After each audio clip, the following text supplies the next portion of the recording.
All rise. The Kansas Court of Appeals is now in session. The Honorable David Bruns presiding.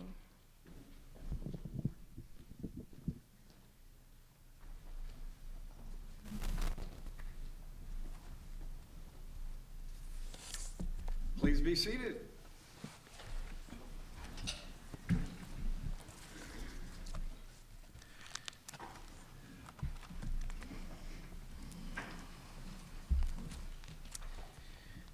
Just so you know, you see me taking out my iPhone. I'm not checking to see who Kentucky's new head coach is. I'm going to be keeping time with this.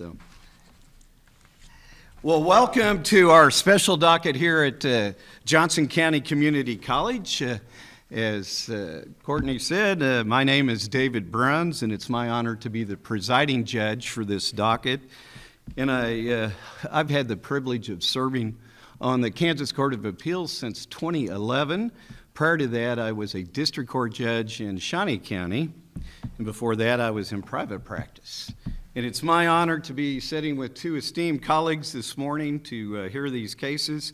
To my right, your left, is the Honorable Catherine Gardner, and she has been serving on this court since 2015.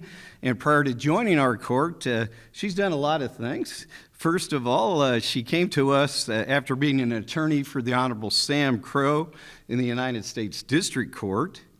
She's also served as a litigation attorney in private practice. She served as an assistant attorney general for the state of Kansas. And one of my favorites is she was a former research attorney for the Kansas Court of Appeals. And probably the best thing of all is for many years she was a teacher. She's much younger than, I don't know how she did all this. She was a high school teacher and taught English and French, so très bien. Oh, merci. There.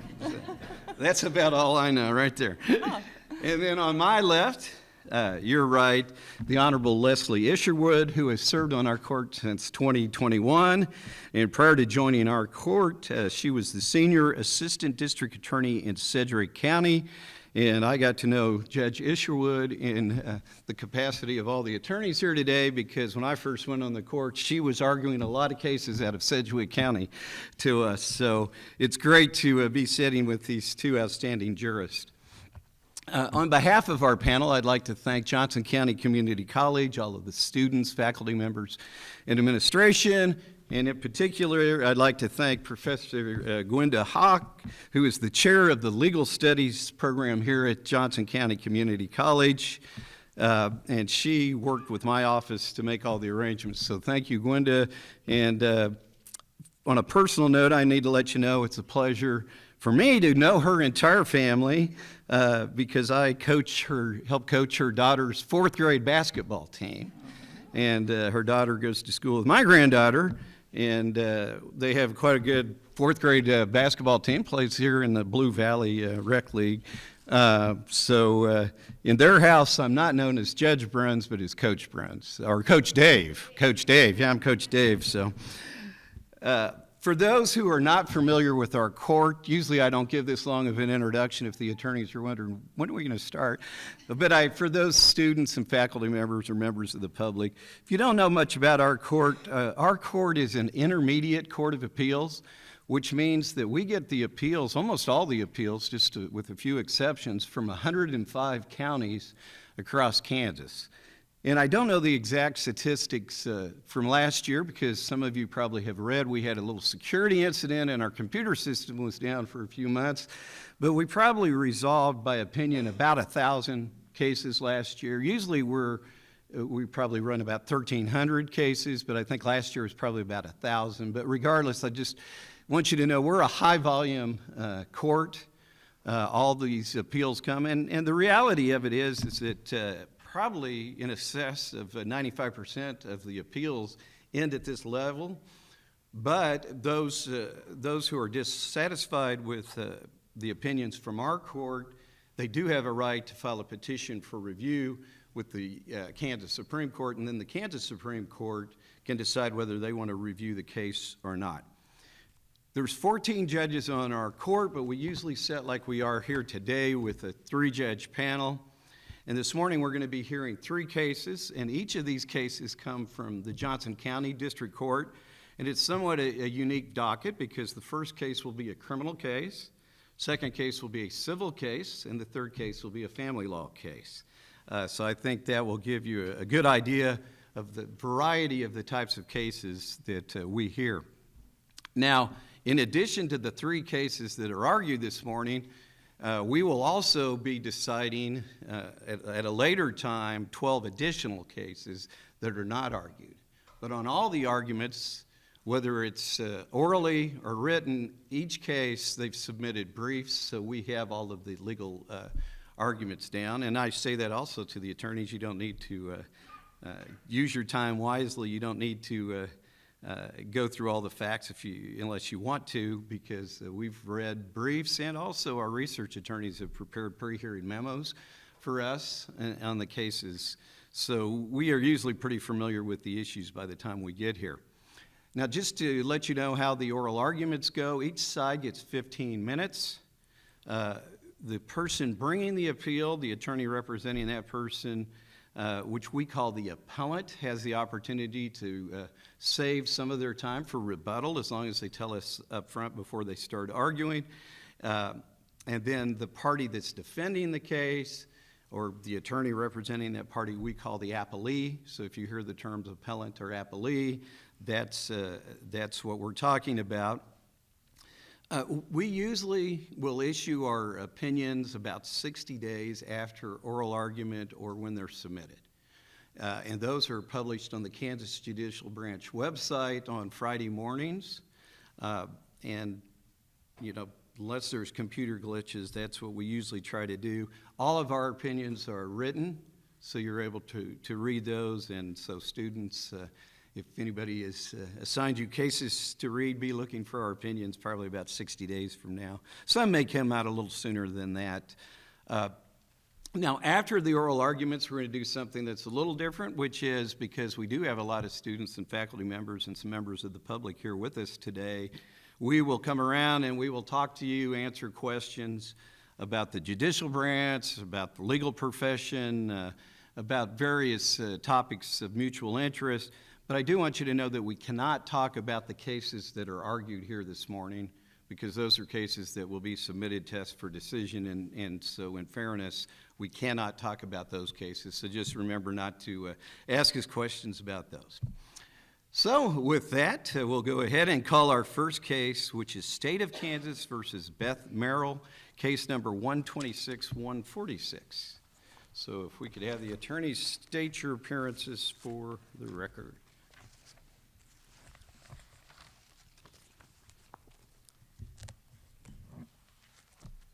Good morning, Your Honors. Good morning. I'm Jacob Gonteski. I represent the plaintiff, the appellee in this case, the state of Kansas. I'm present and ready for argument. I don't see Mr. Lawrence here, who I believe represents Ms. Merrill. Is anyone here to represent Ms. Merrill? Would anyone like to represent Ms. Merrill? And this is a very interesting case, too. Courtney, could you try to see if you can get a hold of Colleen and maybe call and find out if we can find what happened to Mr. Lawrence? So we'll go ahead and mark that you're here, and we'll see what happened. If it's something excusable, we'll go ahead and let them come late and argue it or reset it. But if there's no good excuse, then looks like you got a leg up on them. So just hang around. Well, this docket could go quicker than I thought.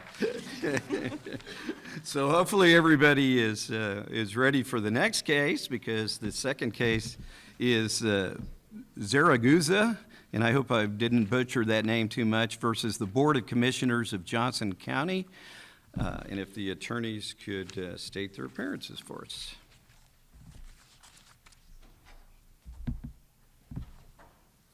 Your Honor, Richard Moorfield for the appellant, Brenda Zaragoza. Good morning. Andrew Holder on behalf of the Johnson County Board of County Commissioners, Your Honors. Okay, thank you. And Mr. Moorfield, are you going to want any time for rebuttal? Yes, Your Honor. I would like 5 minutes for rebuttal. So 10 and 5 then. Does the court mind if I use my phone to keep time as well? You can do it as well. All right, thank you.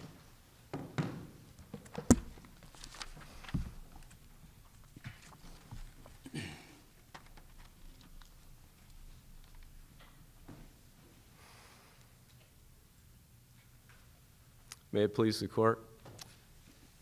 You may begin. My name is Rick Moorfield. I'm the attorney for plaintiff and appellant Brenda Zaragoza. Ms. Zaragoza who's sitting right here this morning, was seriously injured when she stepped off a deceptively and inconspicuously marked and sloped curb in a parking lot owned by the defendant. Oh, it wasn't marked at all, was it? It wasn't marked at all. No markings at all. In fact, not only was it not marked, one of the items that was on the original building plans that would have prevented the injury was not present, and that was a bush. There are three primary issues in this appeal, and there are several other issues raised in the briefing, and I just want to be clear that we're not waiving or conceding those issues, but I think what I'm going to try to do is focus on, I think, what the three primary issues are.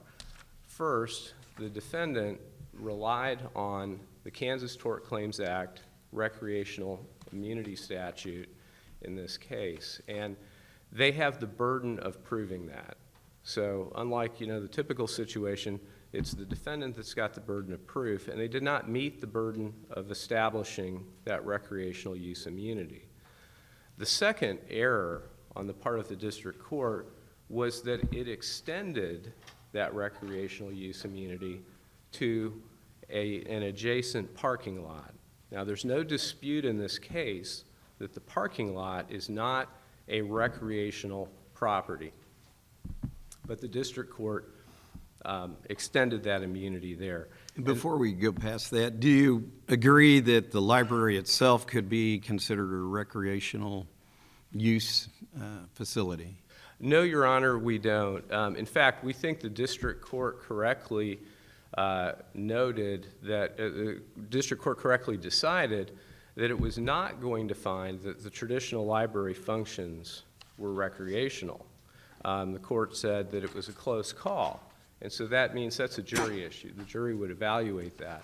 The district court made a finding that the library was recreational for some other reasons. The district court, and I'll jump right to that. We can talk about the third issue a little bit later, but the district court made its finding that the library was recreational based on an affidavit from the branch manager, Christian Madrigal.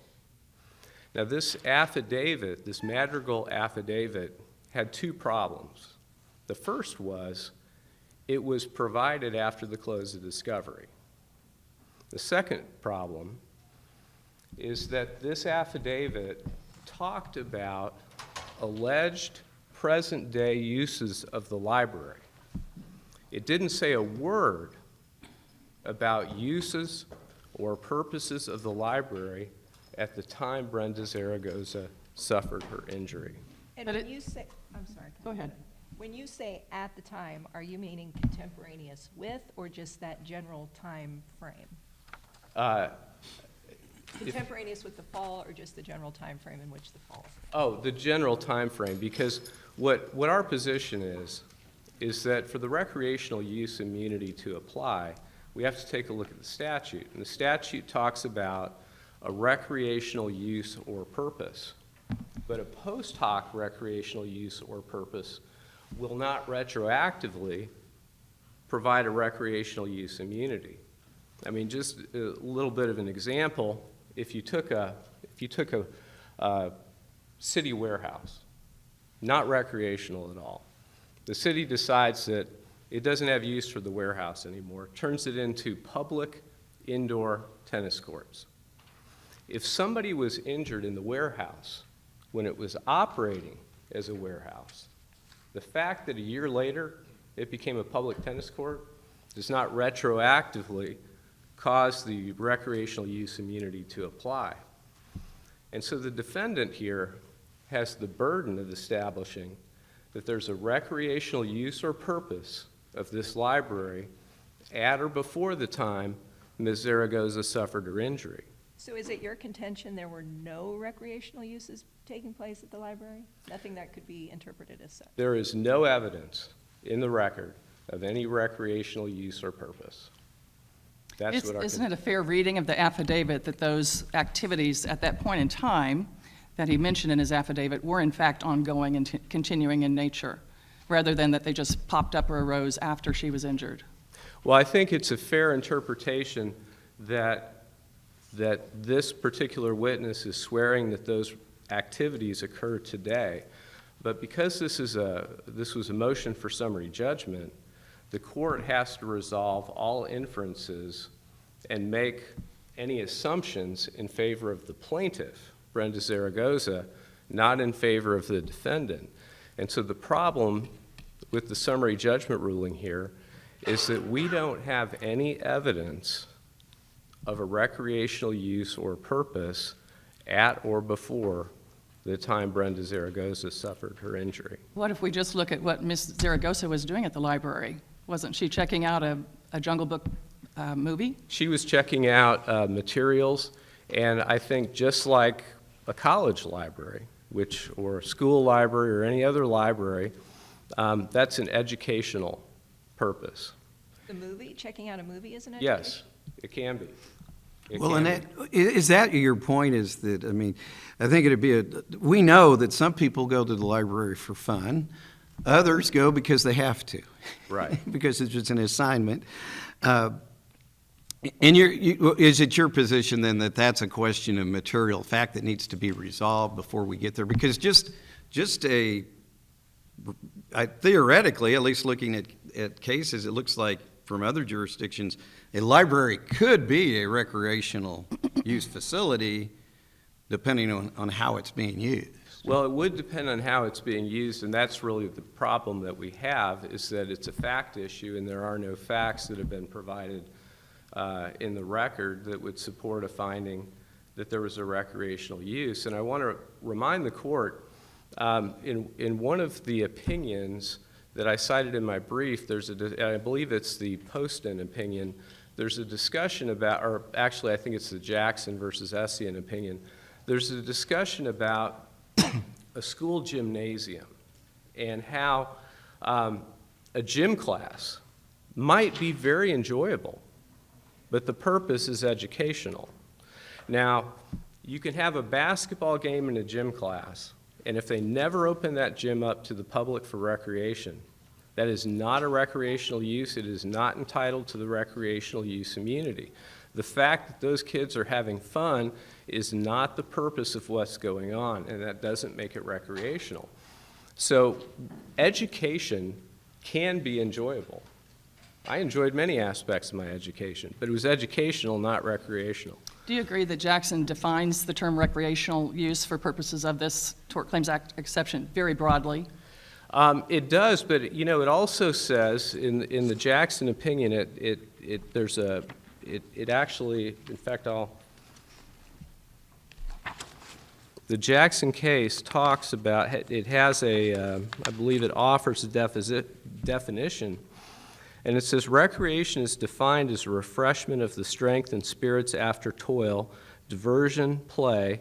Webster's Third New International Dictionary, play suggests an opposition to work. It implies an activity often strenuous, but emphasizes the absence of any aim other than amusement, diversion, or enjoyment. And so the traditional functions of a library aren't so restricted. I mean, there is an aim of education.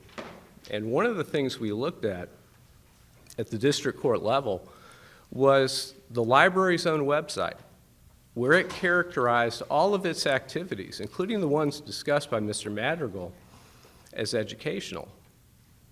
Now, the defendant did not contest that that's what the library website said. Now, they complained that the website as it was might not be admissible. The problem with that is we asked in discovery for any documents that established the affirmative defenses That material was not produced. It should have been produced. That information should have been provided by the defendant. It was not, but we pulled it up, and it does describe the library activities as fundamentally educational. Isn't that really more form over function, though? I mean, the fact that they didn't phrase it in the language of the Tort Claims Act, I don't think necessarily controls how those activities are interpreted. No, but I think it's important to take the full context. And so, what is the purpose of the library? It's to provide materials for the education and for the refreshment, et cetera, of the general public. But if we look at, for example, the district court relied heavily on a case, Soto versus Worcester, which is out of Massachusetts. And they said that it was a very similar statute. But, if we look at the Soto case, which found a library to be subject to the immunity, in the Soto statute, it specifically provided the immunity not only for recreational facilities, but for educational, scientific, and charitable facilities. Now, the Kansas legislature was very clear in limiting this to recreation. It did not limit it to education, scientific, charitable. It looks like I'm out of time. Yeah, you probably see, you're at about 11 minutes, so if you want to stop here, and then you'll get your rebuttal time. Thank you very much, Your Honor. Thank you.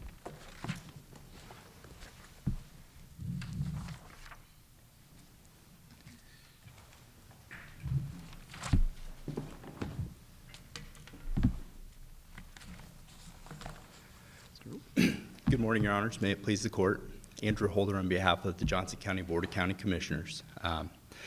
As Your Honors are aware, this is a premises liability case that comes before the court after the district court correctly granted the county summary judgment under the Kansas Tort Claims Act's recreational use immunity function.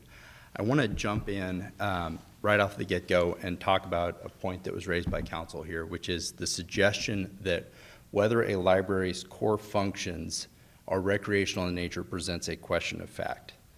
And I disagree with that, and I want to start with that because what we have here is a set of undisputed facts. No one in the case disputes the fact that the library allows patrons to come there and check out books and movies and CDs or other music. I probably dated myself by even referring to CDs, and review them at the library. At least it wasn't an 8-track. Yeah, I've got that going for me. That would be me. Sorry. We all agree that the library offers those core functions. When the court is presented with a set of uncontroverted facts and it's charged with applying the law to those facts, that is a question of law, not a question of fact. So that's an issue that was properly before the district court and could be decided there. It's an issue that's properly before this court. So let me make sure I understand. So putting aside any other use, your argument is that the core functions of a public library would fall under recreational use immunity in and of itself. That's absolutely right, Your Honor. Are you saying as a matter of law, or court takes judicial notice, or doesn't that have to be based on some evidence about the character of the property? I don't think that the court can decide that every library in the entire state of Kansas, as a matter of law, is immune under recreational use immunity. I think you have to look at the facts of the case. But when you have I would say that most libraries probably are, because the core functions of a library are at least more than incidentally recreational in nature. When I go to the library with my children and I check out the Jungle Book, or I go to the library and check out Curious George, I'm not doing it to further an educational pursuit. And what the Kansas Supreme Court has told us— Well, it could be the education of your children. Well, I suppose it could be, but what the Kansas Supreme Court has told us is that anything that is beyond incidentally recreational is enough to trigger rec use immunity. But you would agree it doesn't really matter what the plaintiff was doing at the library on this particular date, correct? We should look more to the character of the property. I think that I would hesitate to say that it doesn't matter, because I think that what she was doing illustrates my point, which is going to the library and browsing materials is recreational in nature. But the courts have absolutely told us that the plaintiff does not need to have been recreating at the time of injury in order for rec use to apply. Do you think that, is there other evidence of what the character of this library was, other than the affidavit that opposing counsel has challenged? I think that there's the evidence from Ms. Zaragoza about what she was doing. Okay, other than that? Other than that, in the affidavit, not in the summary judgment record, Your Honor. Okay, can you speak to the affidavit then, the fact it was just pointed to this narrow point in time that happened after she was injured? I can. I think, Your Honor, you hit the nail on the head when you talked about what's contained in the affidavit, which is Mr. Madrigal saying that he has been the manager of this library branch since the beginning, and here are the activities that are going on. The intent here was to encompass since the date the library has opened. I think that there is no evidence, certainly in the record, that supports a claim that the library only manufactured recreational uses after Ms. Zaragoza's fall in order to establish a tort claims defense.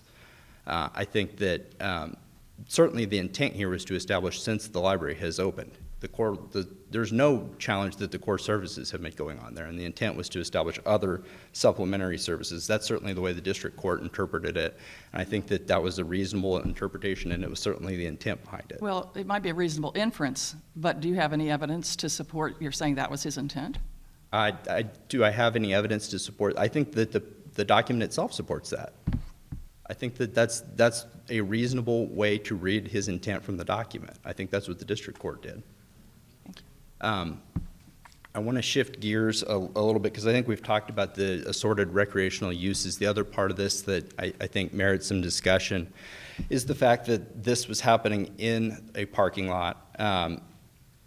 There's certainly no evidence that the parking lot itself is used for recreational purposes, but if the court looks to the Wilson decision, which talked about injuries that were suffered in a bathroom at a football stadium, that's kind of the seminal case. Establishing that there's no carve-out for certain parts within a recreational facility when the language in the statute talks about the property, not parts of the property, which is why the Kansas Supreme Court said that a restroom couldn't be carved out there. And then there's a long line of cases that talk about facilities that are integral, necessary, or near to a facility that rec use applies to. There's the Nichols decision, which applied to a grassy swale between a locker room and a football stadium. There's the Wilson case, there's the Poston case, which applied it to a commons area. And I think that as applicable here, there's the Stone versus City of Lacine case. It's an unpublished opinion, but it kind of illustrates my point, which is in the same way that a restroom is necessary, integral, and useful to a football stadium, in the same way that a chemical shed is necessary to a pool, you have to have a parking lot at a library in order for it to function. And so I think that it's, as a matter of law, the parking lot here is integral, necessary to the library, and as such, the rec use applies to this. With regard to the other component of this, which is gross and wanton conduct, I think both parties agree that rec use immunity does not operate to bar a claim for gross and wanton conduct. And so at the district court level here, what we had is the district court kind of making three separate rulings for why gross and wanton conduct wasn't available here. Number one, and the one I think merits the most time being spent, is that there's no evidence to support a finding of gross and wanton conduct. When we talk about gross and wanton, what we are talking about is it's not simply more negligence or extreme negligence. It's talking about a realization of the imminence of danger and a reckless disregard or a complete indifference for the probable causes or the probable consequences of that act. And so plaintiff has proffered two pieces of evidence here in support of the claim that there's at least a fact issue on gross and wanton conduct. Number one is that in a completely different area of the library painted a curb yellow. And there is at least some evidence from one of the corporate representatives that believed that that may have been because people were having a hard time seeing where the curb ended. And the district court here correctly reasoned that that didn't have anything to do with the area we're talking about because Ms. Zaragoza admitted she understood where the curb here ended. The issue here that they take issue with is the slope of the parking lot, not the curb itself. And so the district court correctly held that evidence of a curb being painted in a completely different area was not relevant to the gross and wanton conduct analysis. In my brief, I've cited to the court a number of decisions that talk about one of the really important factors here is what did the county know beforehand? Is there evidence that the county knew it was probable people were going to get injured here and did nothing? And in that regard, what we have as far as the evidence goes is that there is no evidence of anyone else injuring themselves at or near either this area of the parking lot or any of the other areas of the parking lot where there's a storm drain and a slope of the parking lot to facilitate the rainwater runoff. So Is it correct that the plaintiff stepped off of the paved part, or what I would call the sidewalk, and into the mulch before she stepped down onto the part that had an uneven slope and injured herself? if I'm tracking you, I think that's correct, that she was walking in the parking lot, she walked through the mulch. I believe the testimony is that she recognized the curb was ending and that she was stepping off the curb and down into the parking lot, but she was not anticipating that the area of the parking lot she was stepping was going to have a slope to it. And so when I talk about the absence of evidence, what I'm talking about is nobody else has ever reported to the library that they've had a similar issue either at that specific place or anywhere else where there's a slope like that for that same reason. Can you have gross and wanton negligence without prior knowledge on the part of the library or the defendant? I think in some circumstances you can, but it would have to be so obvious that it would render it highly probable, and we would have to know that it was highly probable. And so I think here, the fact that we have evidence that shows that there were something in the ballpark of 300,000 people coming in and out of the library over a number of years without anyone else reporting this suggests we didn't have that requisite knowledge. What about the bush that evidently the landscape architects before this thing opened up, the public library opened up, evidently said there should be a bush there. Now, why it was to be there or not, if it was just for aesthetics, I'm not going to get into that. But the fact that there was supposed to be a bush, and I think the argument would be that had the bush been there, I wouldn't have stepped through that area. Is that a material fact? I don't think it's a material fact. Well, there's certainly not any dispute over that over the fact that the bush was absent. But when you're talking about gross and wanton conduct, you are talking about the mindset of the defendant here, and whether we knew in the absence of that bush that it was highly probable somebody was going to step through the mulch, step down, not realize the slope of the parking lot, and then injure themselves. Is there a dispute, though, over what the purpose was, whether it was aesthetic or whether it was to prevent people from walking through that area? There is no evidence in the record that says that the purpose was to prevent people from walking through it. What the evidence says is that the landscaping sheet called for a plant to be there. And what it also shows is that that landscaping sheet didn't show the storm inlet that we ultimately know was constructed there. And so within that testimony, I think that the corporate rep testified something to the effect of, well, as between the two of them, I don't know whether it was ultimately pulled out of there because of the storm inlet or if somebody didn't plant it or if they planted it and it died. And then the other thing that I wanted to just make sure I understood in the facts, I'm looking at Judge Mason's opinion, and she has this picture here on the very front, which is nice to have pictures in a order granting summary judgment. There's a circle where I take it's supposed to depict where she stepped down at. It looks to me that we keep talking about the parking lot incline, and it may make no difference, but I just want to clarify. Is it your position that where she fell is the inlet, the inlet to the drainage sewer, or is it the parking lot itself where she fell? It's part of the parking lot. The location she fell is part of a parking spot. It is the parking spot that is immediately adjacent to that sewer Okay, so there is parking right there. Theoretically, somebody could have been parked right in front. Exactly. She was parked. I think if you think about that spot where she fell, she was in the spot, I believe, immediately adjacent to that. But yeah, that is a parking spot. Okay. And so with respect to the missing plant evidence, I think that the key is that there's no evidence that the county knew without that it was highly probable that anybody was going to cross through there and fall. And there's certainly no evidence that that was the intent of that plant to begin with. So those are the two pieces of evidence that the district court, or the arguments that the district court rejected as being insufficient to establish gross and wanton conduct. And I take it it's your position, even though counsel didn't get into it, just submitted it on the brief, although he may want to in rebuttal, depending on your answer to this question. There's also an issue about whether Judge Mason should have allowed the plaintiff to amend to make a specific allegation of gross and wanton negligence. Is it your argument that regardless of that Judge Mason adequately discussed gross and wanton negligence in her opinion? Absolutely. I think that the district court, it's kind of a three-layered discussion, which is number one, first and foremost, the uncontroverted evidence would not allow a jury to make a finding of gross and wanton conduct as a matter of law. That's Judge Mason's primary opinion. I think then she has a secondary explanation, which is, although plaintiff has moved to amend, the proposed amendment identifies the same evidence I've already rejected as the basis for gross and wanton. So I find that that amendment would be futile.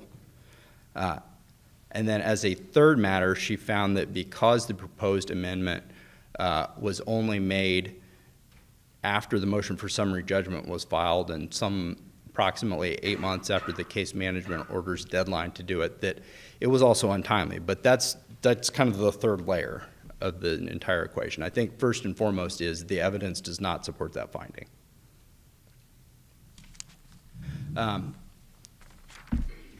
Unless your honors have any other questions at this point, I feel like I've covered the specific topics I wanted to. So absent any other questions, I would ask the court to affirm the district court's ruling.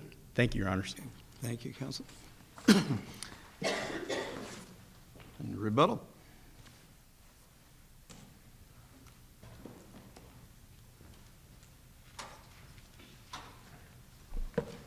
Please, the court proceed.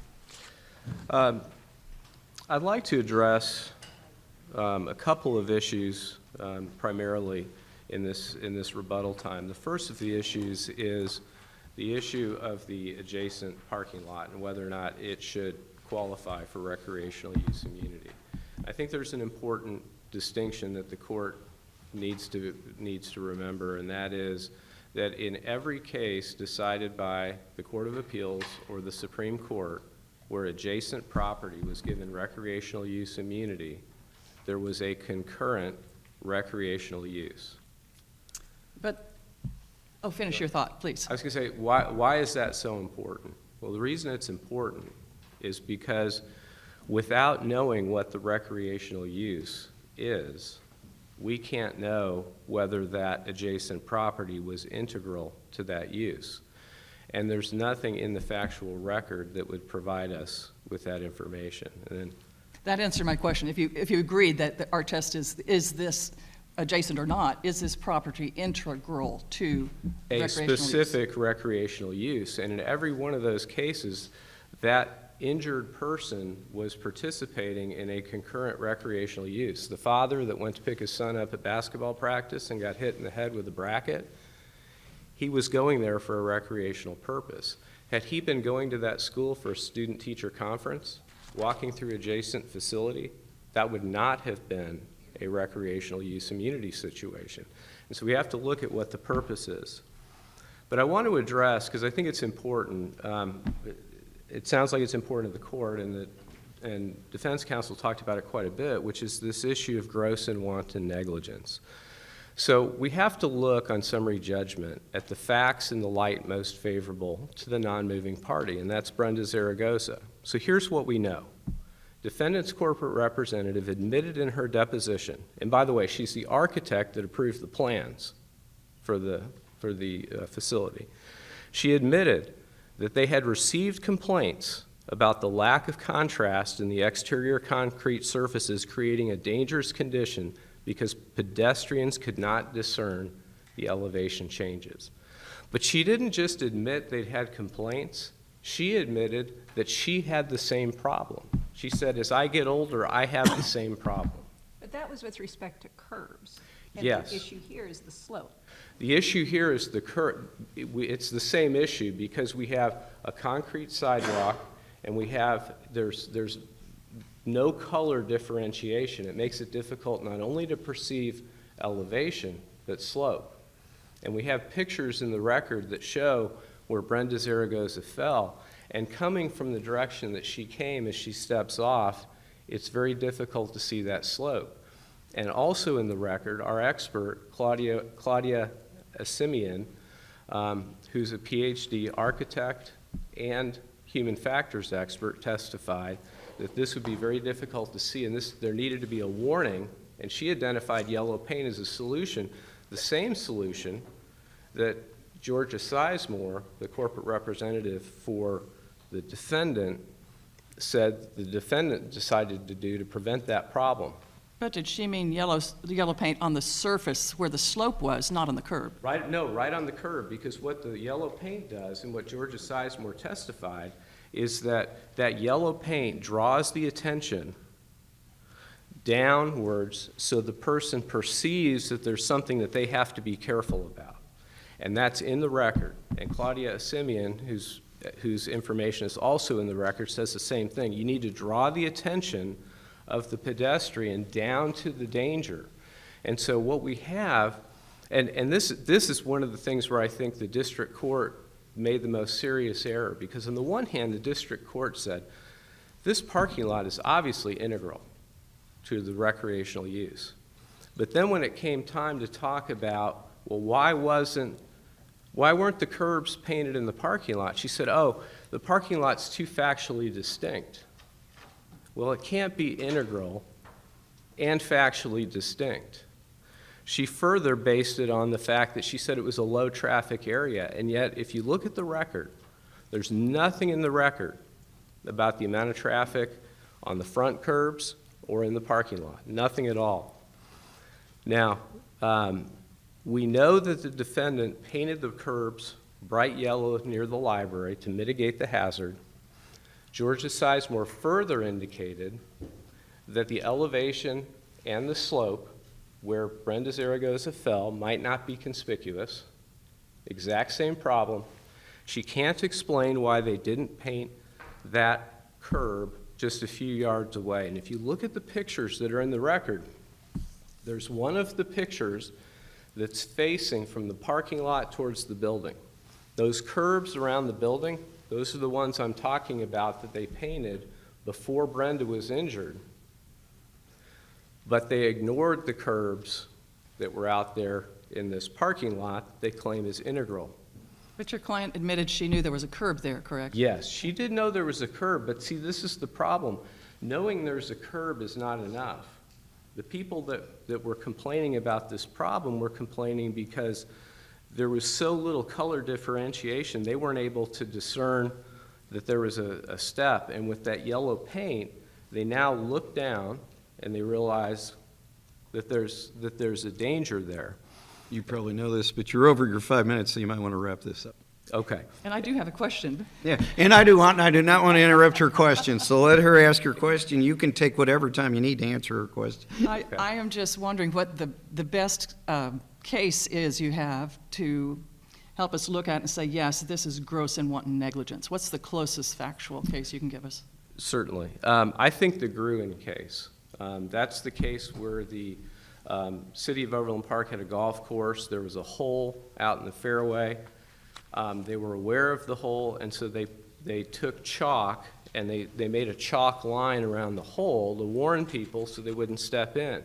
Well, rain or weather, whatever, made the chalk line faint. Somebody fell in, and the court said that there was an awareness of the injury, and they said it's at least a factual issue whether or not this rose to the level of gross and wanton negligence. Now, in fairness, the court didn't say, we're saying it's gross and wanton, but they said a jury could reasonably reach that conclusion. Just get you past summary judgment stage. Anyway. Right, and in this case, our situation's even worse because they saw the danger, they fixed it in one place, and they completely ignored it 10 or 15 yards away.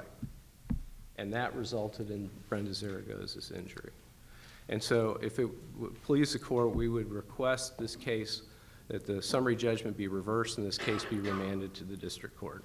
Well, thank you all, and like I said, we'll try to get this out, an opinion out within 60 days, but be a little, grant us a little grace since you never know with the computer systems these days.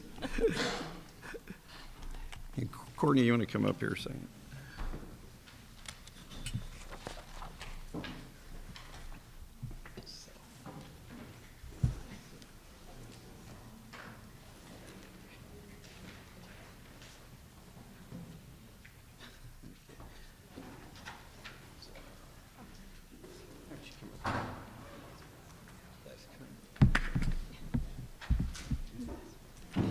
He's out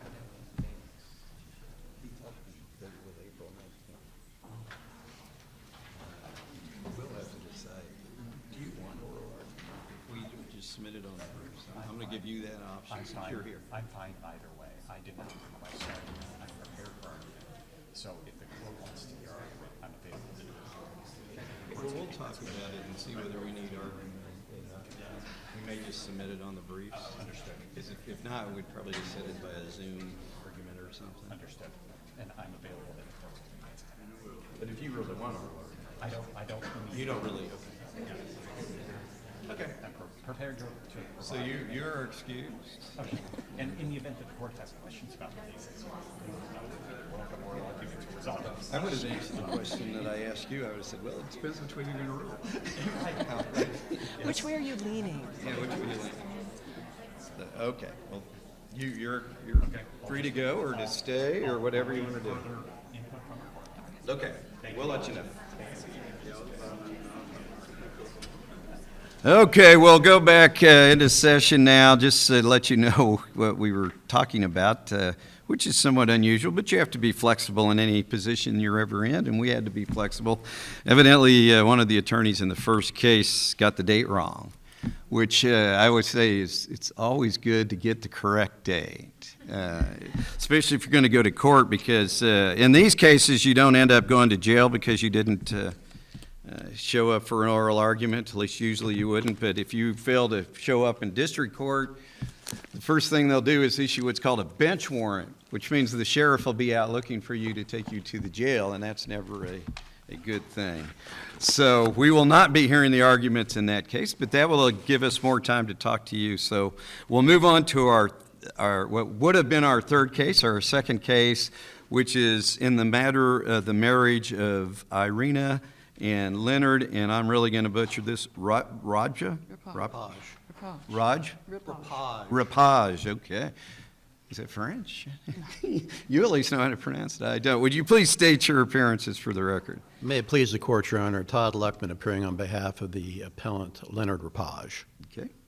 Joseph Booth appearing on behalf of Irina Rapage. Okay. And that is my Okay. Well, Mr. Luckman, would you like to reserve any time for I rebuttal? would like to reserve 3 minutes with Your Honor's permission. That is fine. So let me get this turned on, and you may begin. Okay, thank you, Your Honor.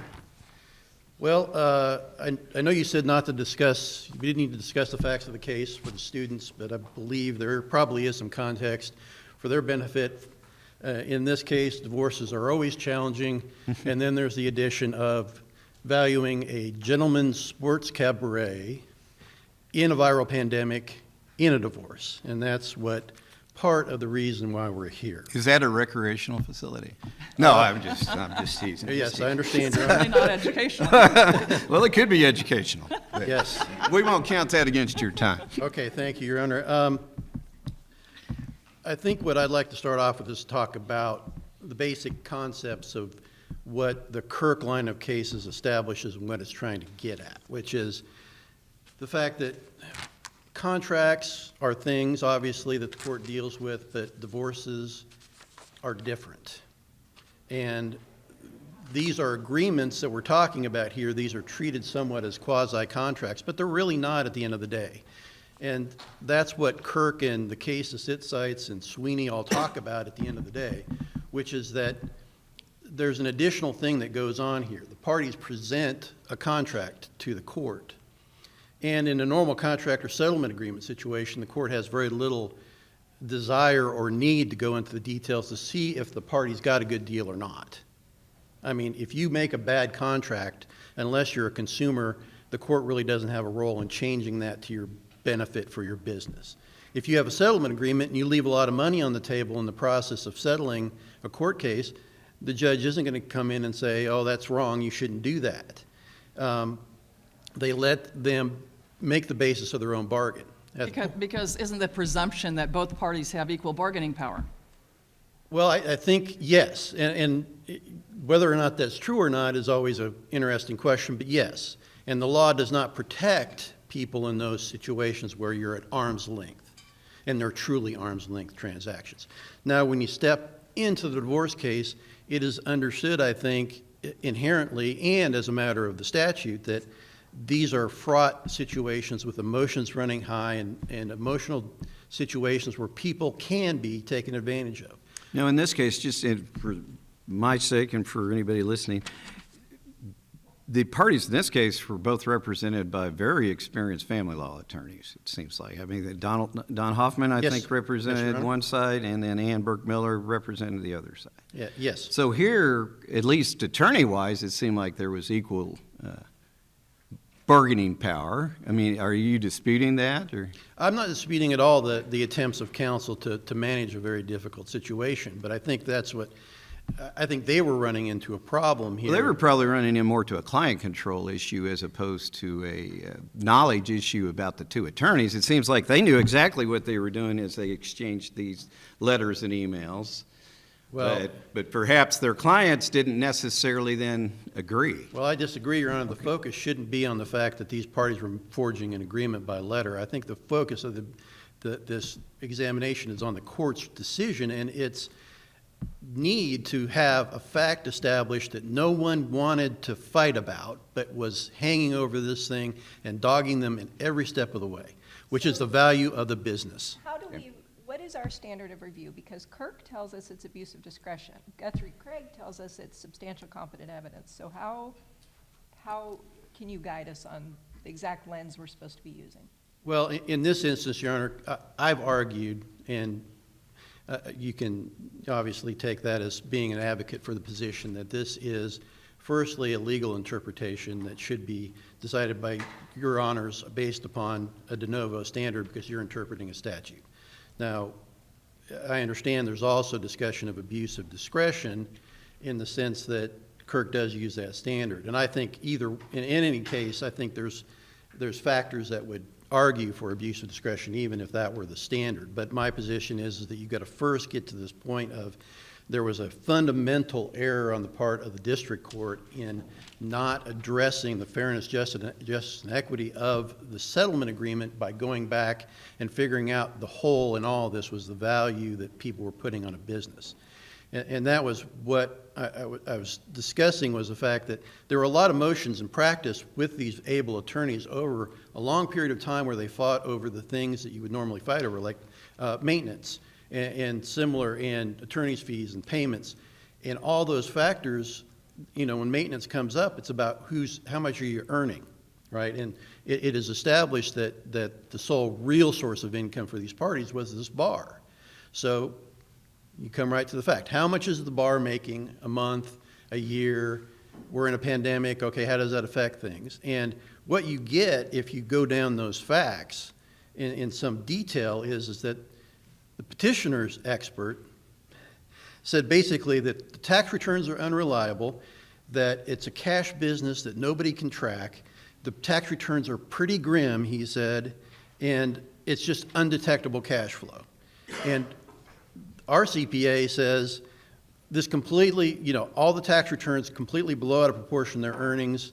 They just produce profit and loss without including other expenses. You can't rely on any of this. And the court didn't say, well, I'm making a determination right now that this is what this income is. This is what this business is worth.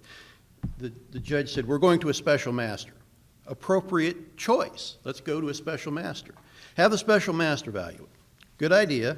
But wasn't that only because he was in arrearages? And the special master was to determine value to start selling off pieces of property to satisfy that arrearages. That's the only reason the special master was triggered, correct? I understood it, that I read the order to be that he first had to value things to determine what it was worth, that his remit was for that purpose, and they But kept it. that's why.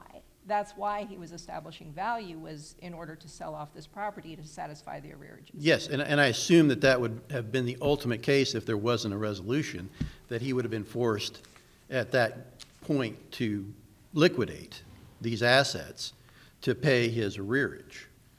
Yes, but at the first point, I think, is he did have a remit to, as I understand from the record, to value these businesses and resolve these questions that we have still hounding this thing, that we don't know what this thing is worth. Because before the special master made a decision, the parties agreed to a settlement agreement. But my question is, Are you arguing that there wasn't really a meeting of the minds between the parties, or are you arguing that the district court should have gone beyond that to make sure that that agreement, which they did have, was fair, just, and equitable by What? looking at these details? Well, Your Honor, why not both? Well, I'm just wondering Yeah. what your main argument is. Well, my main argument is it doesn't meet the standard of fair, just, and equitable, Okay. Your Honor. I think that you could argue technically that certainly the client agreed through Mr. Hoffman to the letter offer. Okay. But I think that just points out the fact that there needs to be, that's what Kirk is about. It's about catching these things when the fast one gets past everybody. Even when the parties, the Kirk cases are about those litigants are coming to the court agreeing on a journal entry of judgment. Both of them are either in court saying yes or through some way manifesting their assent to the settlement. And then time passes and they come back and they say, well, that wasn't right, Your Honor. That wasn't fair, just, and equitable. When you decided that, you didn't have this information. You didn't have this thing right. And sure enough, in those cases, it varies greatly based upon the case, but something was missing. A DRA didn't have any information, or the businesses weren't valued, or something of that nature. And that is, kind of what we got here. So, yes, technically, I think there wasn't a meeting of minds. I will stand on my legal points about that, because I think there was a second thing that was odd about this case that pales to the comparison of the Kirk case. But after the fact of the judge deciding that there was a meeting of the minds in the letter which always, I believe, contemplated that there would be a further agreement, meaning a formal written settlement agreement, that formal settlement agreement would have had attached to it the party's statement of valuation of these properties to it. Those two things were basically dumped. They were having trouble with that agreement. The terms of the agreement, I don't think they prepared, it's not in the record, but I don't think they prepared a statement of what the values were supporting that settlement agreement. But the judge says, I'm taking your letter, that's your settlement, I'm dumping everything that you did after that, and I'm going to insert those terms in the judgment. And that's not their agreement. And that's a point of, just to finish up the thought, Your Honor, that's the point of the legal point, that a meeting of the minds occurs, and also all material terms have to be agreed to. But the meeting of the minds issue, isn't that really a question regarding his personal property? That was the only issue that they didn't have a meeting of the minds on, is when he was going to reclaim the personal property? I thought that was the last bone of contention, and is that really an essential term? Well, I believe that all aspects of this, the personal property, is inserted by the court. And I agree that was his main bone of contention at the end of the day.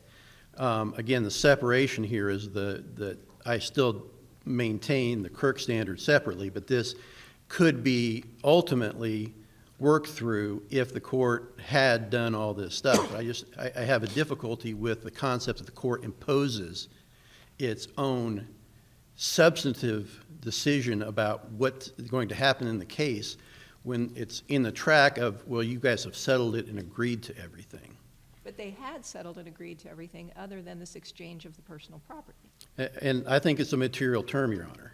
Personal property is substantial, and as to this point, I don't know if it's still disposed of. I see I've got a minute about this, and I don't want to not just address Bradley if the court is willing to hear me out on that. Just briefly, real quick, I think under 6252 A4, I believe, sufficiency of the evidence is always a question, and if there's any question about that, we're disputing the sufficiency of the evidence to support the court's finding that it's fair, just, and equitable. And there's argument about us dropping this by not arguing it at the court level. I think if you examine Bradley in detail, if you read it through carefully, it says what I think is the rule is that when you're talking about sufficiency of the evidence, when you're talking about what supports the ruling of the court, that is always subject to review and not subject to having to have objected to it at trial or disputed it at a hearing. And at this, we're a bit of a disadvantage here, Your Honor, because I think these are trial concepts too. Do we even need to delve into Bradley? Doesn't the plain language of the statute tell us that sufficiency of the evidence can be considered without an objection? Yes, Your Honor, I agree with you completely, and I feel necessary to address it because I believe that the lion's share of the appellee's brief faults us for that problem, and I do believe that's our answer to that, and I wanted to address that. So, Well, why don't you stop here, and that way you'll still have your rebuttal time. okay, thank you. Thank you, Mr. Lee. Mr. Booth?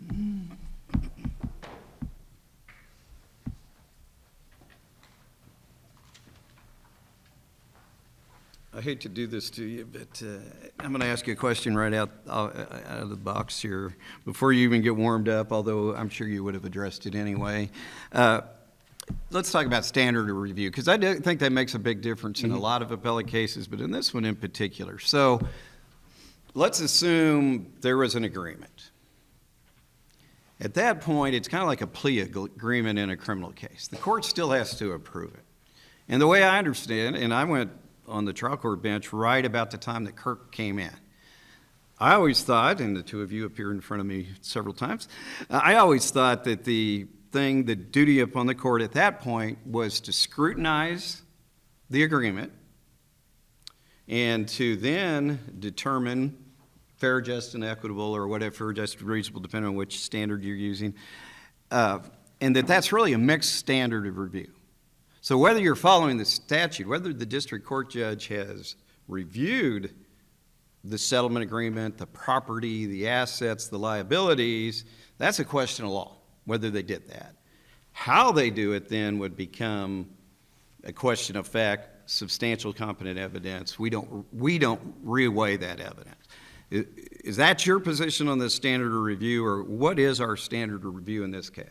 It's a tautological process in the sense that you have to have substantial and competent evidence in order to have not abused your discretion.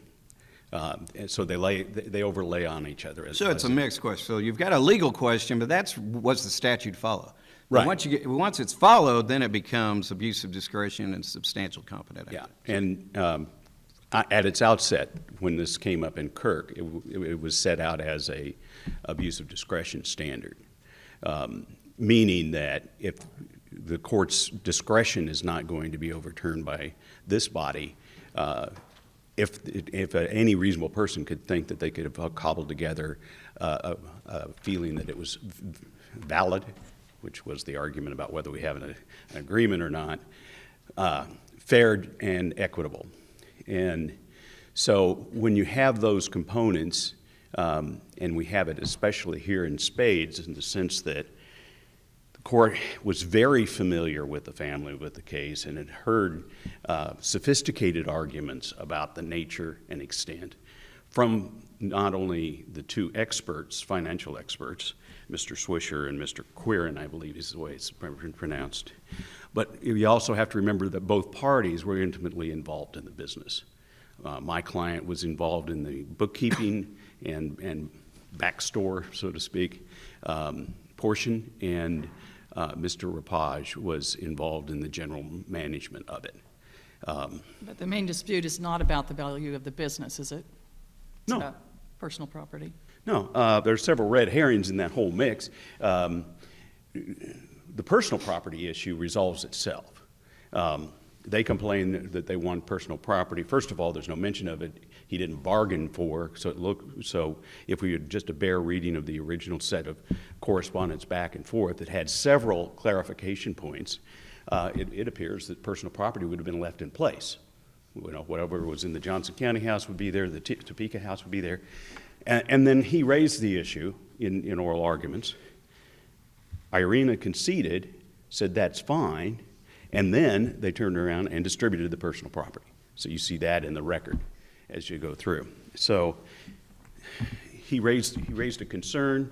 The agreement was effectively modified at that point, and then now, of course, he's acquiesced to that issue in the sense that he's went and got his personal property.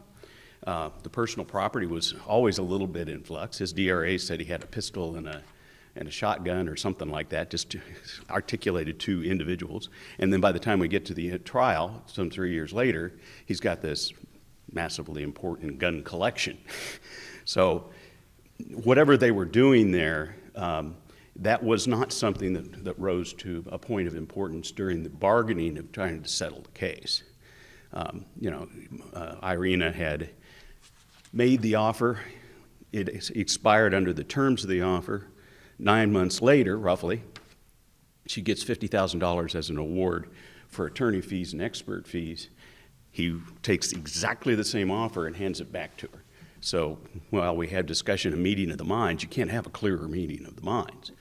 They're literally trading the same offer back and forth, and they know what they're doing. They're under no compulsion, no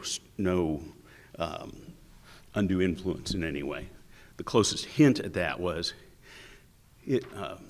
Rapage's father had passed away recently in the proximity of when he made the offer. I argue that the triggering event was that he was going to have to pony up $50,000, and she was going to be well posed to pursue her case. And it's time to end it. The whole idea that there was a confusion about value wasn't from the COVID. The case started in March of 2020, so your valuation date was likely right at the start of COVID without any, and then ended in 23, and operations had returned to normal. The ambiguity was that everything went under the table. Thousands and thousands of dollars were in the safe. Irina alleged that there was between $200,000 and $400,000 in the safe at the club. Mr. Rapage never turned around and rebutted that at all. Well, that's an inherent issue that comes up in a lot of cases that involve cash business. Sure. And courts never get to some kind of, courts nor the market gets to an articulate actual value. People wind up cutting what they want as far as a deal, and both sides wind up satisfied. And the valuation date, your argument would be the date of the filing, which I think was February of 2020 or sometime in there. I believe it's right? March. Well, it was right before everything got shut Right. down, so I don't remember exactly, but My notes have March. but whatever, that would be the valuation date. So COVID really hadn't impacted the business much, if at all, at that point. Correct. But then it would substantially affect it, which could affect temporary orders and things like that. But the valuation wouldn't, shut down for COVID really wouldn't make any difference, would it? As to the business. And to be clear, there's no pretrial order. They didn't go that far in the process, so there was not a firm valuation date set. Obviously, we all know that the valuation date, the date of filing, along with the statutory definition of marital property, most commonly falls on the date of filing. But they could have picked some So they other could have date. agreed upon a different valuation date. Certainly. But they didn't. Certainly. The discussion never really came up. And then as far as personal property, again, the valuation date would in all likelihood be the date of filing, but personal property, I would think, would not be affected by the pandemic. No, not The well, business substantially would be affected, but not the personal property. unless they had a lot of toilet paper. Well, that could be an investment, I guess. They may have gotten rich that way, but no, the list of personal property isn't really clear in the record, but probably the most predominant that he was concerned about was this gun collection. It did whatever it did, and it wasn't affected by pandemic forces that I'm aware of. And it's not necessarily even marketable. And most of the time, we don't put financial value on personal property. It's more preferences. And so you pick one and I pick one is the most popular dance we do. And so when he raised the issue in the hearing about not having the personal property, Irina then conceded and said, well, we can do that. Then afterwards, they came up with their own list, didn't need any further hearings, and they distributed the personal property. So it's a closed loop. And again, I argued that it's an acquiescence to that judgment. Now, you said there was no pretrial order, but both parties did file DRAs. or Absolutely. I should say, for the sake of everybody here, domestic relations affidavits, so they at least set out what they were contending the assets and liabilities were in income. And they were more than the normal DRA. which in my experience is often a blank form. It had financials in the appendix when Irina filed the case. She had financial statements in there. They articulated the values. He did too. His testimony often ran way off what his own DRA said. The value of the Johnson County house seems to swing from the I think it was around $300,000 or $400,000 to, at one point, somebody thought it was close to $1 million. Things were swinging all over the place as far as opinions by the individuals, which makes the case, the court has a plethora of information. Not all of it is going to come to a razor's edge, but when you have two sophisticated people who believe the fair thing to do is to take this whole thing, value it roughly at $1.5 million, and give her the $700,000. And that was what he was willing to offer in return. And again, he had 9 months to chew on that idea. I do believe they waived the issue of the Kirk point, because if you go back and you look at the Kirk and its progeny, those cases are generally post-judgment arguments over a set of facts in which the court approved an agreement in which either nobody was there, just submitted the forms, or one person was there, and they don't present any kind of argument back and forth about values and sufficiency of the evidence for the court to rule. In this case, the whole point was to kill the agreement, and that's what Mr. Rapage was doing.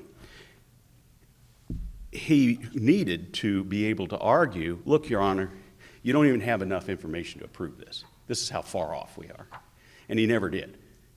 Then he didn't ask what sort of sufficiency do we have in the idea of how do you come up with this value, so to speak. I think and this is an instance where I think he needed to have filed a 252 motion and say, why do you believe that this is fair, just, and equitable? So, which goes back to our very first question, and that is the abuse of discretion. If he would have asked for that, and the court would have articulated, this is exactly why I feel this was valid, just, and equitable, then you would be able to scrutinize those steps. Now you're in a position of having to believe that the steps were taken and sufficiently well-founded under the abuse of discretion. Any further questions? Any questions? Thank you. Thank you, Mr. Booth. Mr. Luckman, rebuttal.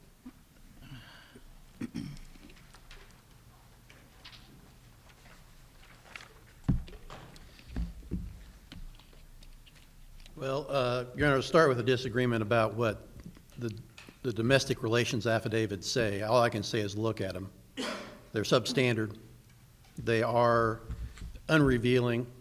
The core issue here is everybody's talking about, and everything hinges upon, is the value of the business.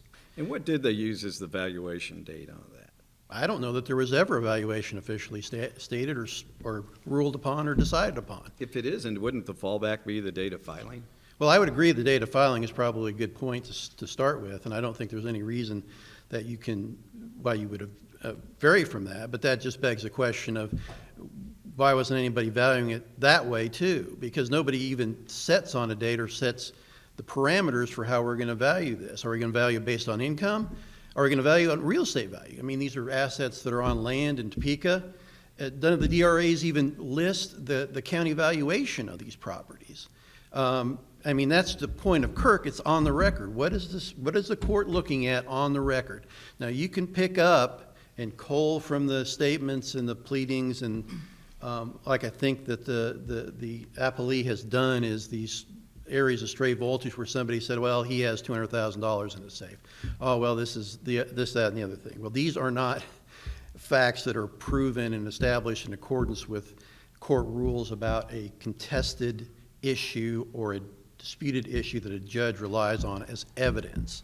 A statement about like those. I think they talk about a plethora of evidence. What you have, there's part of the briefs that talk about what the appellee says is the core matter, and it's valuations of the business upon purchase. One of the businesses being purchased 20 years ago. We have other ones that are depreciable assets like cars that are degrading fast. And I don't want to oversell the pandemic. That's an issue only in the sense of you've got to, it looms over this, but you can value it as an asset, as a base value, real property, cars, equipment, value, and nothing else, and you still don't have a basis in this record.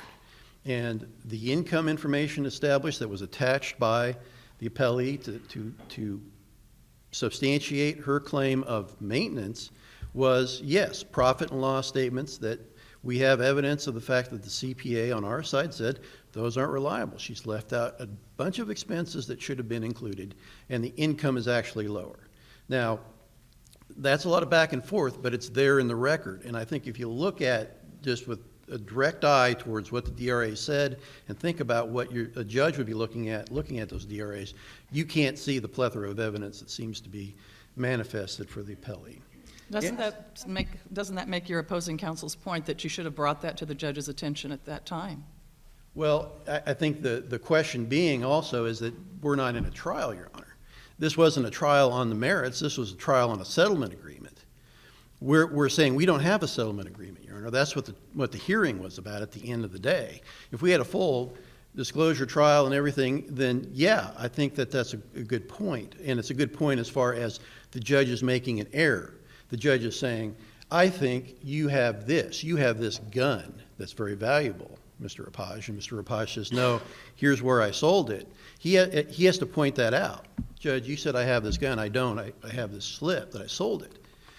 We don't even talk about the fact that we haven't even got to the point of where somebody's talking about what is the business value. That's the very base assumption, is you have to come back and say, not only did I not agree to this agreement, Your Honor, this value isn't here. You don't have a basis to say that when the court has appointed somebody, I think, to determine the value of the property that's going to be divided. And you can't knock out the centrality of that question as informing everything about the fairness and justice of this settlement agreement. At that point, if the $1.5 million value or whatever they put to it is off, then this whole thing is off. Okay, you're past your time, but I know Judge Isherwood had a question. And I do. You had mentioned that there were just a moment ago that there were outstanding financial obligations, and I can't remember, it was certain obligations, the way you phrased it in your brief. What were those? I'm not catching the reference, Your Honor. I'm sorry. In your brief, you had mentioned that there was no meeting of the minds regarding a payment of, quote, certain obligations. But I don't know that there was any clarification in your brief ever of what those outstanding obligations were. Yeah, and Your Honor, at this point, I wish I could, and I can't inform the court about what I was saying at that point. I know if there is a question about any obligations as far as mortgages or personal loans or something like that, I do not believe that's part of it. It may have been a reference to the fact that there was an obligation between the parties on the $50,000 and past support. And I apologize if I'm not hitting the mark there, but that's my best recollection. Thank you. any more questions? Okay, Well, thank you. thank you. Thank you both. Good arguments. And again, we'll take this case under advisement and issue a written opinion.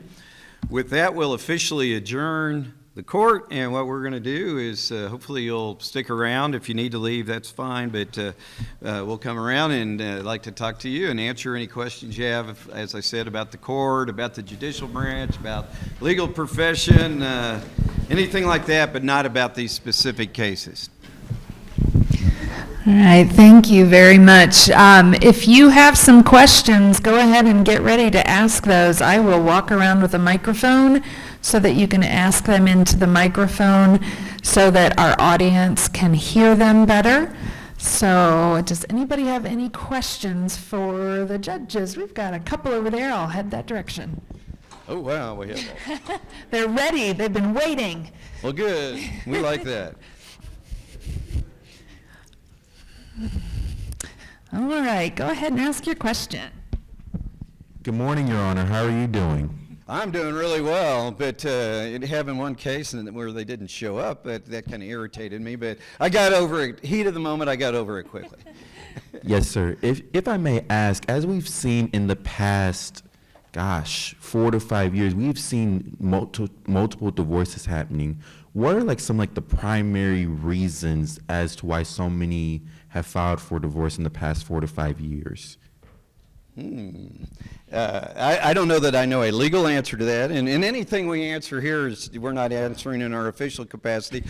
My thought on it is the pandemic, and that is a lot of people got to spend a lot of time together, and that helped a lot of families grow together, but it also, I think, caused a lot of irritation.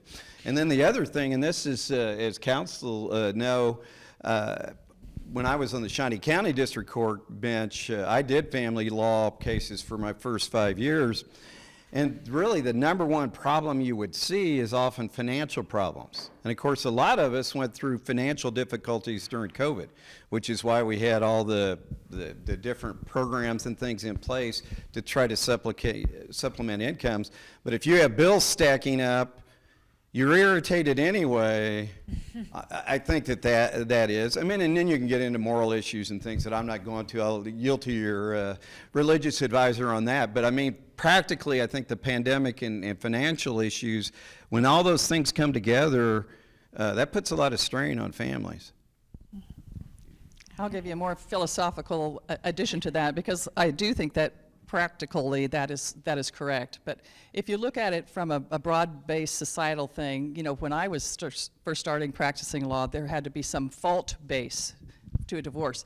And that's increasingly liberal to the point now it's incompatibility. So if any one person wants out, you're out. And there used to be other structures in our society that would discourage that type of thing. Whether it's families or churches or whatever, there used to be more of a push to see the value of staying together and trying to work it out, for whether it was kids or whatever other value to the inherent family structure. And we just don't see those things today. And I think that does make some difference as to your mindset. Okay, thank you. Our next question. Good morning, Your Honor. My question is about the deliberation process that you guys go through during that 60-day time frame before you actually submit your opinions. Do you guys deliberate amongst yourselves, or is it mostly research on your own? And do you go back through and look at all of the previous cases that the attorneys bring up during their arguments? So we deliberate those together. After we leave here today, the three of us will meet together. So it kind of goes back to what we had talked about with there are 14 members of the court generally, but only the three of us will deliberate those cases. So we have done independent research going into this in addition to the memos, and then we will just discuss those amongst the three of us. Now, it's quite possible that we don't reach a conclusion at the end of that conference, and we may go back and do additional research and reconference the case later.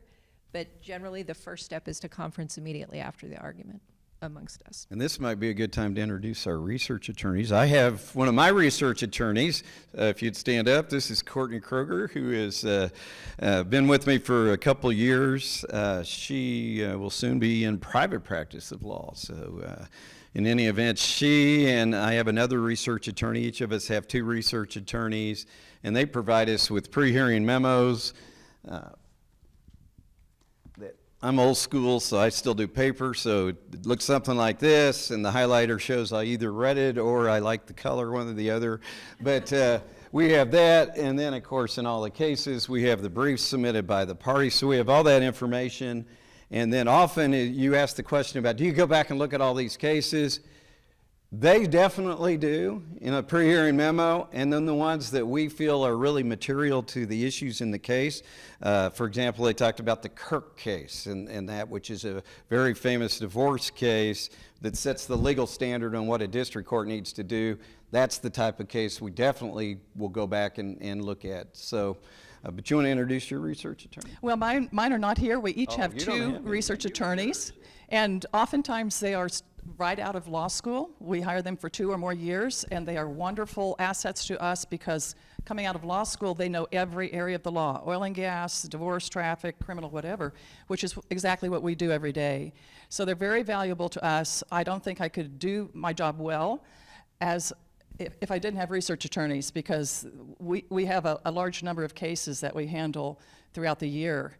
And to do the depth of the research that we want done would be impossible for me to do on my own. So I'm very thankful to the ones that are here and to my own and others on our court, because I get memos from the other judges' lawyers as well, and they're extremely valuable. I think, well, I'll introduce my two, and then I want to follow up with that. So Brian McKenzie has been with me basically 2 years. His time is winding down with me, and Brendan McGraw is coming up at the end of his first year, so they're usually with us for 2 years. But what I wanted to add on to what Catherine had said is part of the reason they're so important to us, and Stephen, he works for Judge Warner. I'm sorry, I can't pronounce your last name, Stephen. There you go. That's the toughest part about our job, is pronouncing names. It's like you heard on the captions too. But welcome as well. I'm glad to hear you. So one thing I wanted to add, part of the reason they're so critical is even though we're analyzing 12 cases today, 2 weeks ago we were analyzing 15 other cases, and 2 weeks from now we will start 15 new cases. So the ability for us to independently take the deep dive necessary for each of those cases would be a superhuman feat. So their assistance is critical in working towards resolution of the case. Yeah, follow-up question.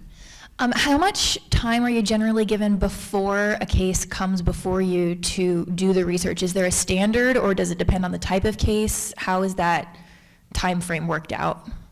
Well, we have some kind of senior research attorneys that grade the cases on what they anticipate the difficulty will be, and then they give the research attorneys so many days.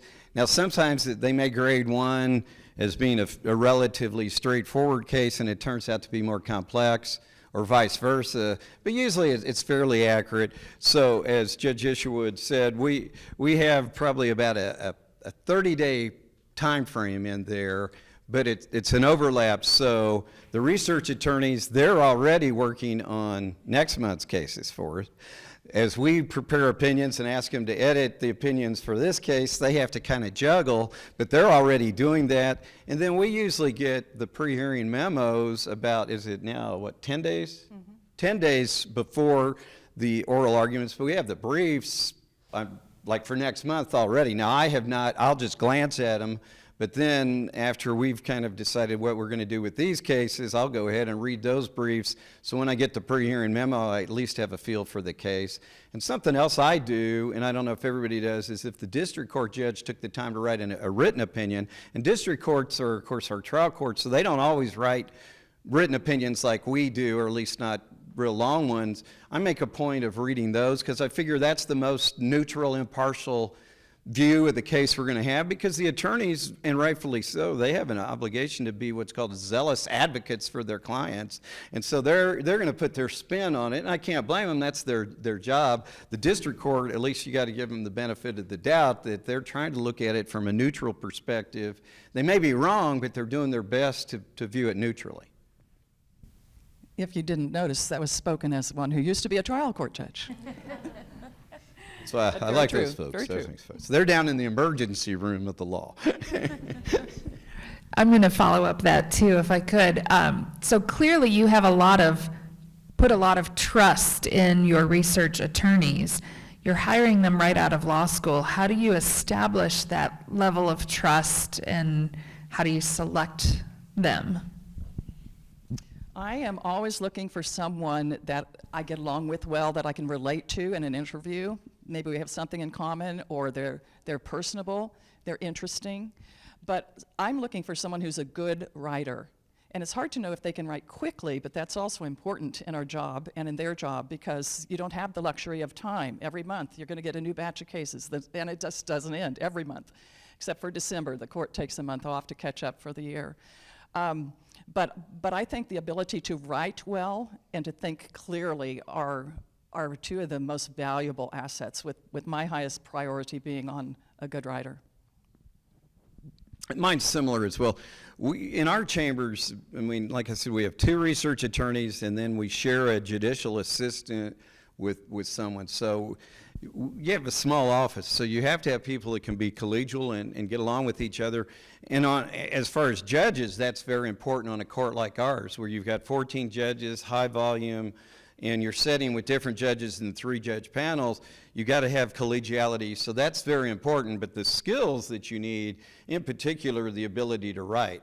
But the ability to write involves, to me, 2 things. First of all, that means you have the ability to research, and you have an ability to analyze that, to put it on paper. Now, I've seen people that are excellent writers, and they could write great novels, great poetry or something like that, but they don't have the analysis part of it down. I've seen folks that are very good researchers, but somehow what they research can't make it to the paper. So to me, it's a 3-step process. It's the research, the analysis, and then the writing. And writing, just for those of you that want to go into law or something in the legal profession, the number 1 skill you really need as an attorney or as a paralegal, legal assistant, is the ability to write well and communicate in writing. Orally is important, but as you heard here, we have 15 cases, only 2 were argued, orally argued. So that means the others, they really, really are dependent on what they put in writing. I think the only thing, I would second all of that, but I would also say the ability to grow and the ability to embrace what you don't know. Because even though they're coming out of law school, and like Catherine said, they've been exposed to a lot, they don't know everything, and we don't know everything. And I will tell you this over and over again, there is nothing wrong with saying, I don't know. And so I want someone who's also going to be humble and who's going to feel comfortable coming to me saying, I have looked and looked and looked, and I've read and read and read, and I don't understand. So I want somebody who recognizes that and who is willing to grow and accept constructive criticism and realize that there's a benefit to that. Just a short follow-up, because I have somebody in the audience that used to be my research attorney who's now working as assistant general counsel here, and that's Ann Louise Fitzgerald. And I remember from her interview when she was applying for the job, there were 2 things actually that made her stand out from the rest of the crowd. One was her sense of humor, and I thought, she's going to be fun, and she's not afraid to, lighten this up a little bit and to show she has a sense of humor. She's not intimidated by the fact I'm a judge, and I really admired that. The other was when she was done later, she sent me a thank you note for the interview, and I thought, boy, that's classy. This gal's got something going on for her. I want this one. Because that distinguished her from the other people that had just as good a grades or maybe similar background. Thank you. Okay, I knew I had another question over here. And then you're going to have to run to the other side. Yep. We don't want to abandon all of you. Hi, good morning, Your Honor. Can you tell us some of the differences that you noticed between the newer generation of attorneys that are graduating from law school versus some of the attorneys that you've seen doing it for maybe 2 or 3 decades? Well, one thing I notice is this isn't pointed to research attorneys, but to the attorneys in general coming out of law school, is that they tend to stay at firms or their places of employment for shorter periods of time. When I got out of law school way back in the dark ages, you went with a firm or you went one place and you built your career there and you stayed there for hopefully your whole career. And so you were there 20 or 40 years, and that was the norm. It was unusual. When somebody firm hopped or went from one employment to the other in 2 years or less, it was a mark something was wrong. And now that's not the case. It seems to be more the norm that people are okay moving from one job to another. The good news is they're a lot less crusty nowadays. When I first started practicing in 1984, so a long time ago, and some of those, you still had a lot of good old boy attorneys. Now, by the time I was in law school, it was pretty, there were quite a few women in law schools, but most of the women were younger attorneys at that point. Like, I was a younger attorney, and some of those attorneys back in those days, they were like, I don't know if you ever saw the old show Matlock on TV or see replay. I mean, they were crusty. I mean, you could learn from them, But I mean, they would do anything to take advantage of a young attorney. I had once sat there, I was taking a deposition, and he would like grade my questions. And he'd say things like, well, if you stop now, Bruns, I'll give you an A, and, you know, so just to throw you off, you know, type of thing. So I think if nothing else in this, it's just the environment, I think, has gotten a little maybe more respectful to that extent. Now, I do think back to COVID and the pandemic, you've heard a lot about it. I think that's hurt us some, because I think it's now people have a tendency not to talk to each other, not to be as collegial, or to just shoot emails, Zoom, whatever, and I'm guilty of that myself. It's much easier to just kind of do my own thing. And the thing that I would encourage everybody to do, and I encourage all of the research attorneys, is to talk to each other, get ideas, feel each other out as far as you know, what do you think about this issue? Am I completely wrong and whatever? And I think that is something we need to, attorneys were getting good at that, but I think they need to get better at that again. After the pandemic, things have changed, but I think we need to go back to one-on-one communication.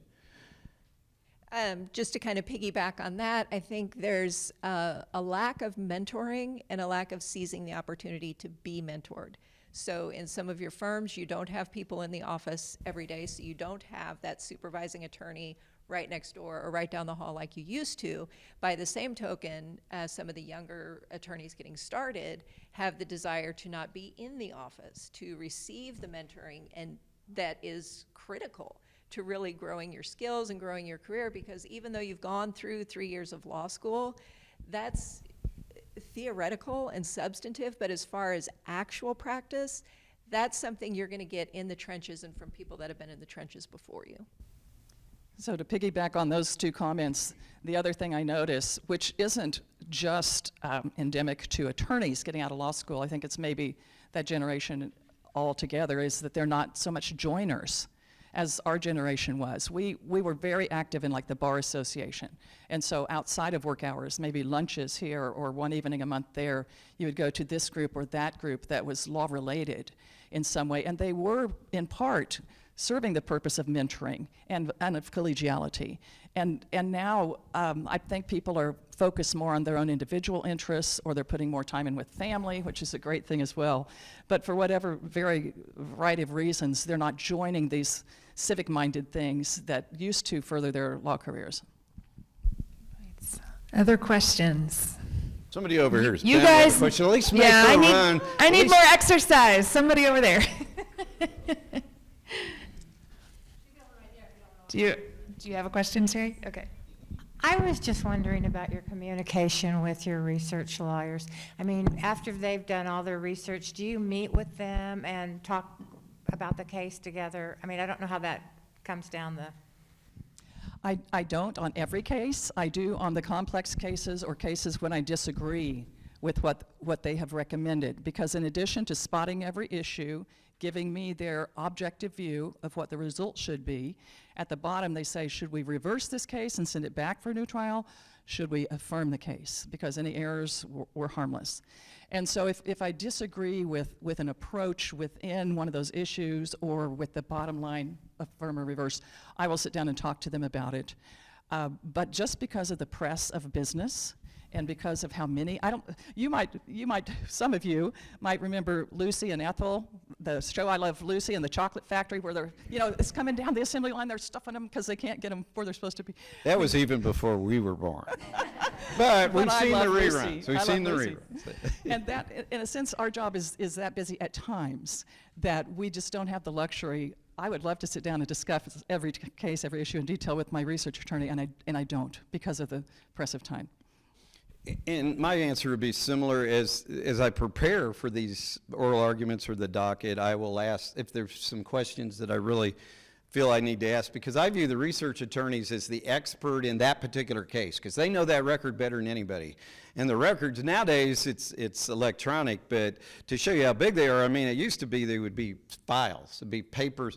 I mean, they'd be like this big, it'd be huge boxes and things, and they would really know that, and we wouldn't necessarily know all those documents. We'd pick ones out that we felt were materials to the issues that we needed to resolve. So as I prepare I will ask my research attorneys or whoever, sometimes our research attorneys help other judges. I'll ask them for guidance on a question that maybe I have or where I can find something in the record, send me an exhibit, whatever. And then after we've, like today, hopefully we'll conference 2 of these cases, and we know which way we're going to go, and I'm assigned to write an opinion. As I'm writing, I might ask them questions. But then what I do, and I don't know if Judge Isherwood and Judge Gardner do this or not, because it's different, people do it different ways, but I always send my opinion that I write to the research attorney that worked on the case to review and edit. And I want them to edit it not only for style, but also for substance, and to give me their ideas. Tell me why I'm wrong, if you think I'm wrong. Here, where do I need to beef this up, whatever. And for me, that's worked out really well to do it that way. Some don't do it that way. And then I just send out the opinions myself. Some have their assistants or the research attorneys send them out. So even when you're a judge, you still have that level of humility. You actually want constructive criticism. You want somebody to call you out if you're I would a lot wandering. rather my research attorneys call me out than the Kansas Supreme Court or the United States Supreme Court call me out. Well, and part of that is you get so engrossed and you're so married to it that you're not necessarily seeing it from that 30,000 degree view, and someone with fresh eyes might be able to detect those things. Yeah, if I've written an opinion and I've spent hours and hours and hours, and I read it, it's like anything you do, a paper you write for school or whatever. I start reading what I think what it says, but not what I really put on the paper. I read it the way I want it to be, and a fresh set of eyes is always good. Hi. How would you get a position on the appeals court, and how is this similar or different to district court judges or Supreme Court judges? Well, I'm going to first talk about the selection method because we represent different selection methods here. Kansas is unique. There's 3 ways to become judges. In counties like Wyandotte County, Sedgwick County, Reno County, I believe, and a few others, they elect their judges for their trial court, their district court judges. So when we say district court, that's the trial court level, and then we're the intermediate court of appeals in the Supreme Court. So you could be, let's say, in Wyandotte County, and you would run as a party. So I don't think this is anything inappropriate. Almost all the judges in Wyandotte County are Democrats or become Democrats after they're appointed so they can get reelected. In Sedgwick County, almost all the judges are Republican. So, I mean, it balances out. I'm not a fan of electing judges for a lot of reasons, but that's one way you can do it. Most district court judges and the Kansas Supreme Court and our Court of Appeals up until Judge Gardner came on board, we did what was called the Missouri Plan. Some people call it merit selection, which is an appointment system where there's a committee made up of half lawyers and half lay people who interview candidates. And at the district court, you have to have 5 years of experience in the practice of law. For appellate court, it's 10 years. Interview candidates, they select 3, send those names to the governor, then you go through a Kansas Bureau of Investigation background check. You go interview with the governor, which is kind of cool, if nothing else, you know, that you get to go into the governor's office and talk to the governor. And then the governor appoints one of those 3. And that's how I was selected in Shawnee County. That's how Johnson County judges are selected. That's how I was selected for the Court of Appeals. I'm going to let Judge Gardner, as the first person that was selected under our current second? Oh, Caleb Stiegel, yeah, he was with us very shortly. Well, the only one that's still on our court that was the first selected under this system. Right, when I came on the court in 2015, the Missouri Plan was not in effect, and so the governor could pick from any attorney in the state who he wanted. But to get to that point that the governor knew you were interested, you had to submit a lot of documents and go through pre-screening with the governor's staff and sort of people that he had set up to do screening and narrow his field. But then the governor simply chose Caleb Stiegel, who's now on the Supreme Court. He was the first one. He was on the Kansas Court of Appeals before me, went up to the Supreme Court, and I replaced him on the Court of Appeals. So under that process, the governor picks one person to go on the Court of Appeals, but I, as that person, had to go in front of our Senate for confirmation. And so they voted, there was a judiciary committee that had to approve me first, and then if they approve you, you go in front of the full Senate for approval by majority vote. And so that's the way it was done with me. That's the way that it's done in the federal circuit courts and the federal district courts, is that the President of the United States nominates one person who then goes for a full Senate confirmation. So it's structured under the federal model. Yeah, the only real difference is that we stand for retention.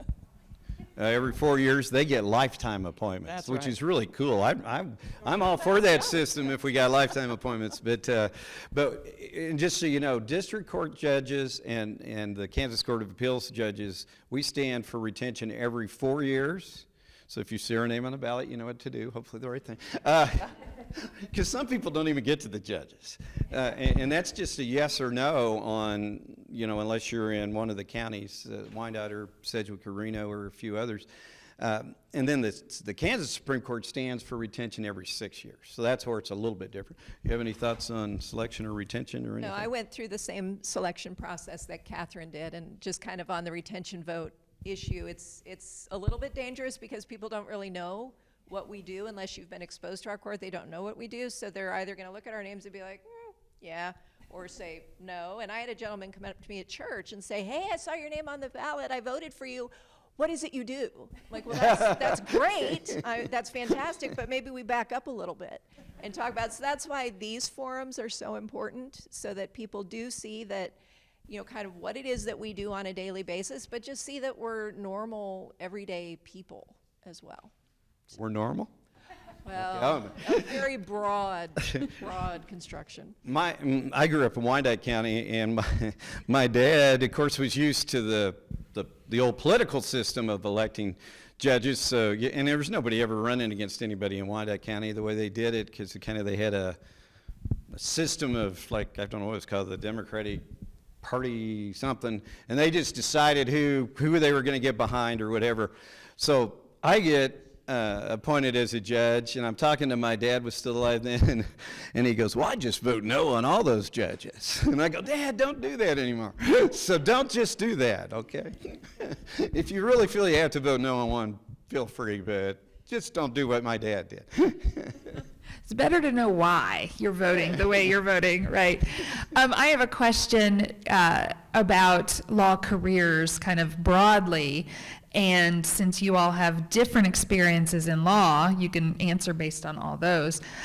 For someone who doesn't want to be an attorney or a judge, what are some of the career paths that you all have interacted with, and how would you explain them as far as their role in the legal system?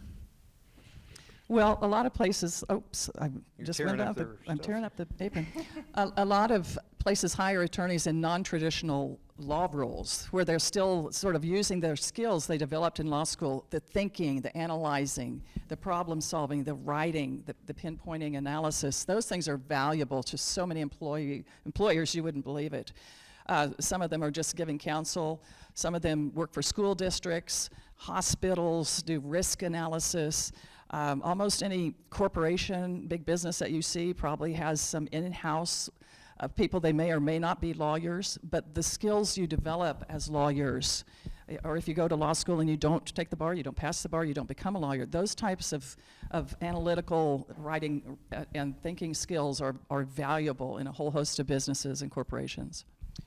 The firm that I was with before I became a judge relied very heavily on legal assistants, paralegals, professional legal secretaries, and even nurses.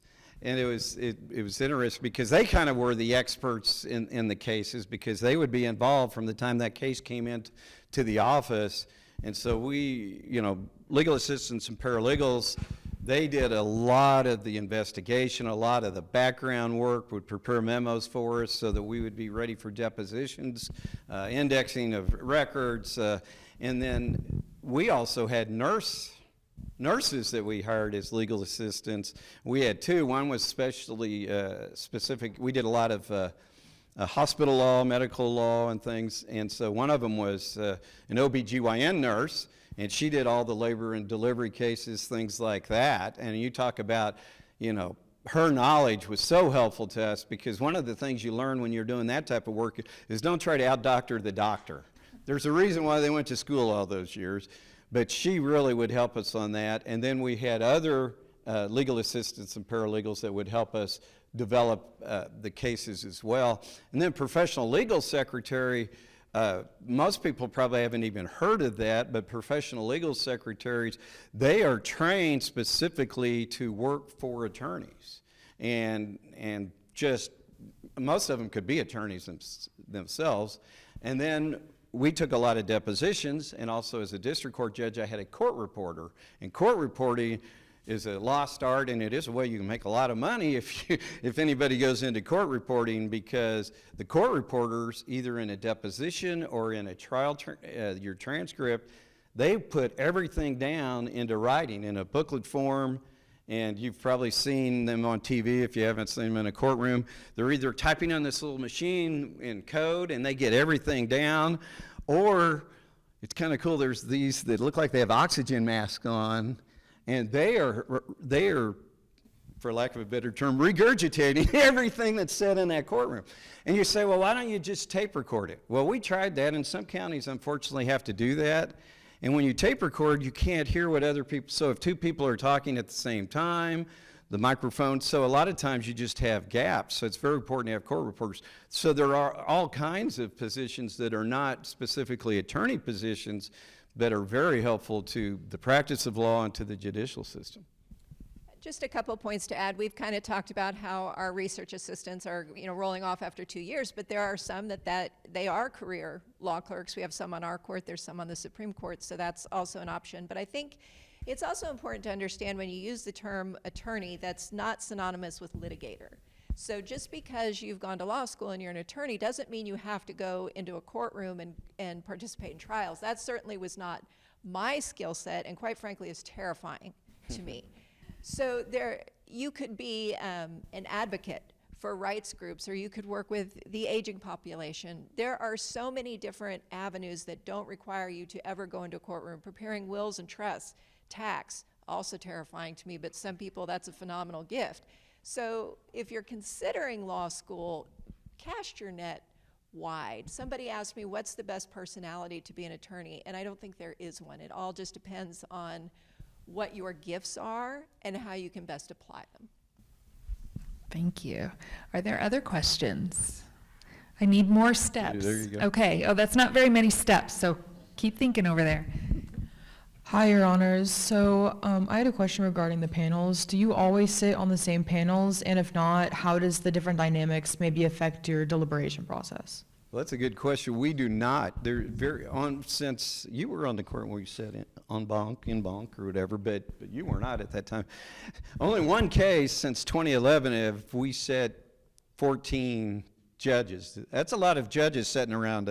So usually we sit, like I said, at 3-judge panels, and it's different every month. Who's the presiding judge is different every month as well. And we like to joke and say that the primary difference being presiding judge is you get to use your cell phone to keep time. That's basically the main difference. But it is the dynamics. That's why I said collegiality is so important, because we're dealing with a small group of people, and if you start getting ticked off at each other and take things personally, that's a problem. And every once in a while over the years that does happen, and there's some personality conflicts and whatever, and so somebody often will intervene that likes, hopefully they like each other, but somebody that kind of likes them both, that they both respect, will maybe work to help them get along.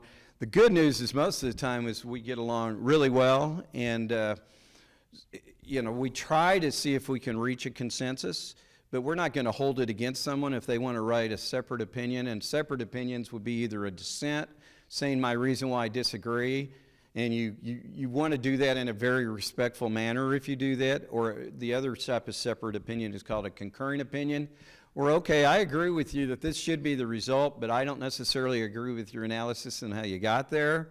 But again, if it's done respectfully, fine. But as far as to the personal dynamics, it's interesting. So, for example, we'll conference these cases before we leave here today. We'll have a room that we'll talk about these cases. Maybe we'll reach a decision, maybe we won't. And it'll be interesting how we present the cases to each other. Some people really get into, here's all the facts, and I kind of start to fall asleep. No. They get into the kind of the weeds or whatever.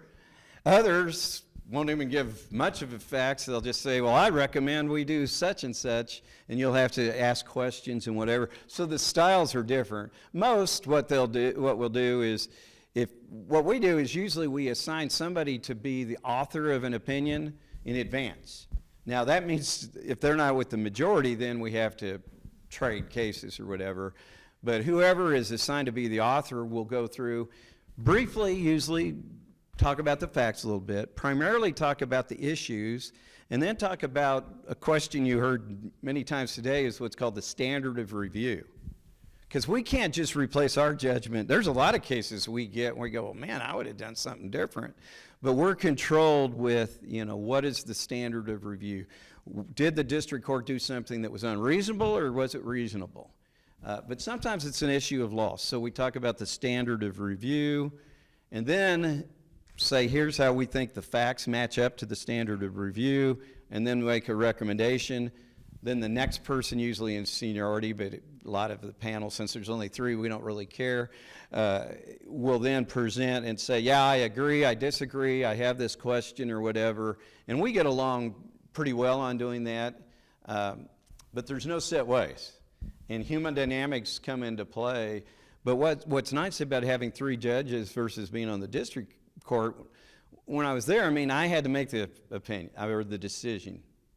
If I didn't have a jury. And it's nice to have 2 intelligent people to help guide me on where I need to go with an opinion. Yes, other states do it differently. I'm very thankful that I won't be with these 2 judges next month. What? That didn't come out right. But, I won't be with either of them. I wasn't last month or the month before. We have someone that mixes us up every month intentionally, so we're with different people. Hopefully we get to sit with every judge that's on our court within the course of a year, and sometimes that doesn't happen due to scheduling issues, but that's what our goal is, that I will get to sit with all of the other 13 judges on my court within the year. And that's a lot of fun. Some places, I think maybe Missouri Court of Appeals, you're with this panel for a year, and some states do it, you're with them forever. You're with the same 3 forever, and I'm so thankful that we mix it up. Not just because it's more interesting for me, but I think we get better decisions that way than if we fall into sort of predictable patterns of who's going to do what in every case. And just to speak a little bit about collegiality and the value of mixing it up is, one of the really pleasant surprises on this court to me is that there could be a judge who's the opposite from me on the political spectrum, and we agree on this case wholeheartedly. That's the case most of the time. We almost all 3 of us agree, regardless of our personal opinions, because that's not what judges are there for. We're not there to say, well, I would have done this, and I think this is best, or I have a personal conviction, or whatever conviction based on that. It's what does the law say, apply it to the facts, and then looking at it through our glasses of scope of review. Maybe our only question is, did the judge abuse his or her discretion? And so that's what we're united on. It's wonderful to see how often we do agree, and it's equally wonderful to see when we don't agree that we don't take it personally. Judge Isherwood might feel totally differently, and she has to write a dissent in a case that I'm writing. I'm not going to think, gosh, she's a bad judge, or I don't like her. It's wonderful that the judges on our court can get along despite our differences on these issues that I see tearing our society apart. So I just wish that our society could take that view that you can deal with your disagreements on you're disagreeing with the position, not hating the person, and it's a really wonderful thing to be able to do that on this court. I would second that wholeheartedly. One other benefit to our court with there being 14 judges are the vast backgrounds that people bring to the court. So we have oil and gas experts, or I won't say experts, but those who practiced in oil, gas, or criminal, or came from the district court bench. And that's invaluable, because if you don't come from that background, there's a pretty big learning curve. So to be able to collaborate with those individuals and get down some basic concepts, or understand, this is where I'm leaning, or this is where I'm going, where am I going wrong? So that's abundantly helpful too. All right, we still have a couple questions. So I have a follow-up kind of on that one. We do live in a very politically divisive society. There's lots of things, as you mentioned, tearing us apart. How do the courts, how are they insulated from those political pressures, and do we need more? Need more courts or more what? From political pressures and more Well, insulation. I think selection method makes a big difference. And it's part of the reason why I don't think you want to elect your judges. Now, I've known some excellent elected judges, don't get me wrong on that. They go into it on the right reason. But you think about it, if I'm having to campaign for 2 of my 4 years, because the 3rd year I have to raise money so I can run my campaign the next year, first it just diverts my attention. But then the other thing it does is it puts pressure on you, from a political perspective. It puts some pressure on you, and often it's just the opposite of what you would think. I know some good judges that were elected that they bent over backwards to go in favor of the people that were against them politically, because they wanted to be fair. Because I think, no matter what selection, most judges go into it because they want to do the right thing. They don't go into it thinking, well, I've got a political agenda. If they do, they usually run for the legislature, for Congress, or something like that. So selection method, I think, helps us. You talk about it, insulates us a lot.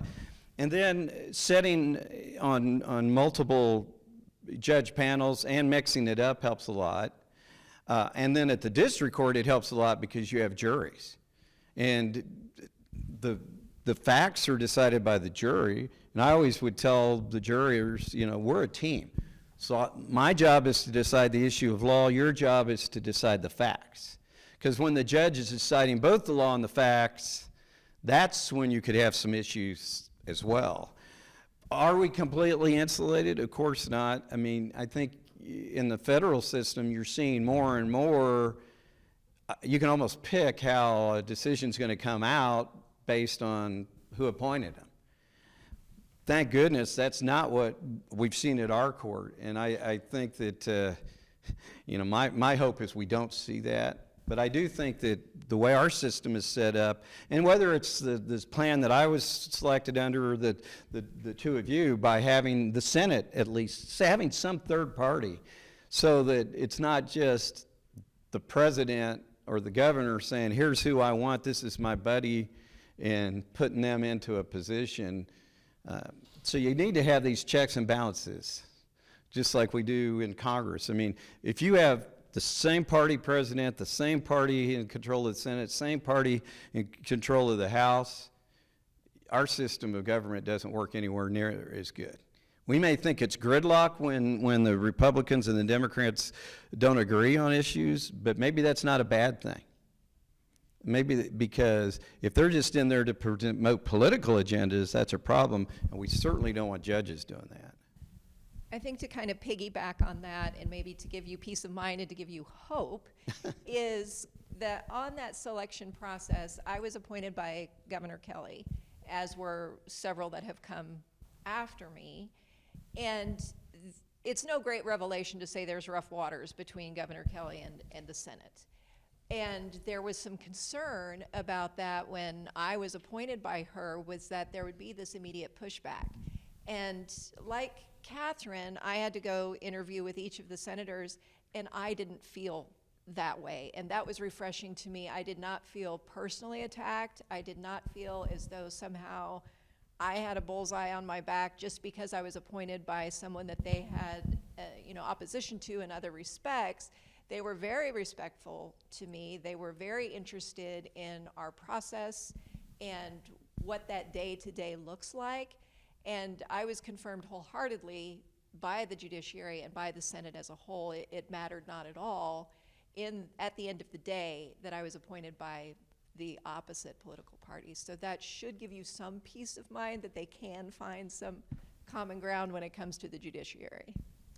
And just a comment, our ethical rules as judges preclude us from any political involvement. I can't go to a caucus. I can't do anything but vote. I can't put a sign in my yard, a bumper sticker on my car, because that violates our ethical rules. We are not to participate in partisan or even nonpartisan politics. I can't go out there and sit at a booth and say, vote. I don't care which way you vote. I can't do those things. And so that's meant to insulate us, I would say to isolate us from politics. And that's a heavy thing for us. You know, we're giving up a lot of our First Amendment freedoms otherwise, you know. I might like to tell somebody what I think about a certain issue. My daughter's in the audience. She knows I have personal opinions. Exactly. And But so I it's don't like get to we say them really- all the time. Right, we really ramp them back, and we're not even allowed to do a lot of things you'd think we would be, because you want a judge to be insulated, as you say. I'll say isolated. Even the structure of our offices, the buildings we're in, we're intentionally isolated from a lot of just the foot traffic and the people, you know, so they don't come knock on your door. Some of that's security, but some of it is just because of the nature of the job. And I think sometimes our public gets what a judge does confused with what a senator or a representative does. We don't care what the public thinks. Sorry. That's not our job. If we don't know, we're uninformed about how the masses believe about this, all the better. It should make a whit of difference to our decision, which is based on the facts and the law, because we're governed by the rule of law, and that's what our third branch of government is supposed to do. We are to be independent. We have separation of powers from the other branches of government, and it's supposed to be that way, and that's how it functions the best. And so when you see a lot of these charges launched, mostly I think against the United States Supreme Court, because that's the one that draws the most political fervor, it's people saying, well, we don't think that's right. It's like, well, based on what? They're not taking a popularity poll. It's not the same thing that your senators and representatives do. Their job is totally different, and they should be that way. And it's heartening to see that their decisions based on the rule of law. Okay, are there other questions? Okay, got another one. Good. There you Get go. more. You're going to get some more steps in. Get more steps.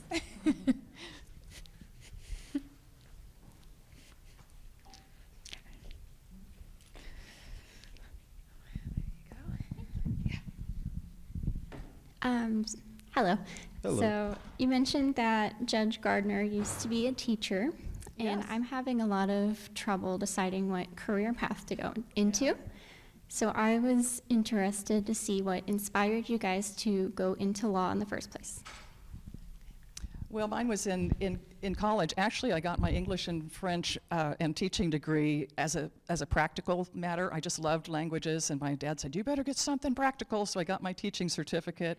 But then, right out of college, I got married. My husband needed 2 more years to finish school, and so I did teach English and French. Didn't like the English so much, loved the French. If you ever want a great job, be a French teacher or a flight attendant. Your parents will love that. They get free flights. But what interested me in the law was mostly some decisions that I read from the United States Supreme Court. When I was in college, I thought, oh, that's really fascinating constitutional questions. I am interested in that. And then I didn't know any lawyers. I didn't know any judges except one of the Supreme Court justices lived across the street from me, and I thought he was a really nice guy, but I didn't know anything about the field of law. Never had any pre-law training, or that was an English major, French minor. But I looked at my skills and I thought, you know, I can speak clearly in front of people. I can write really well. I'm good at analysis. Maybe I'd be a good lawyer.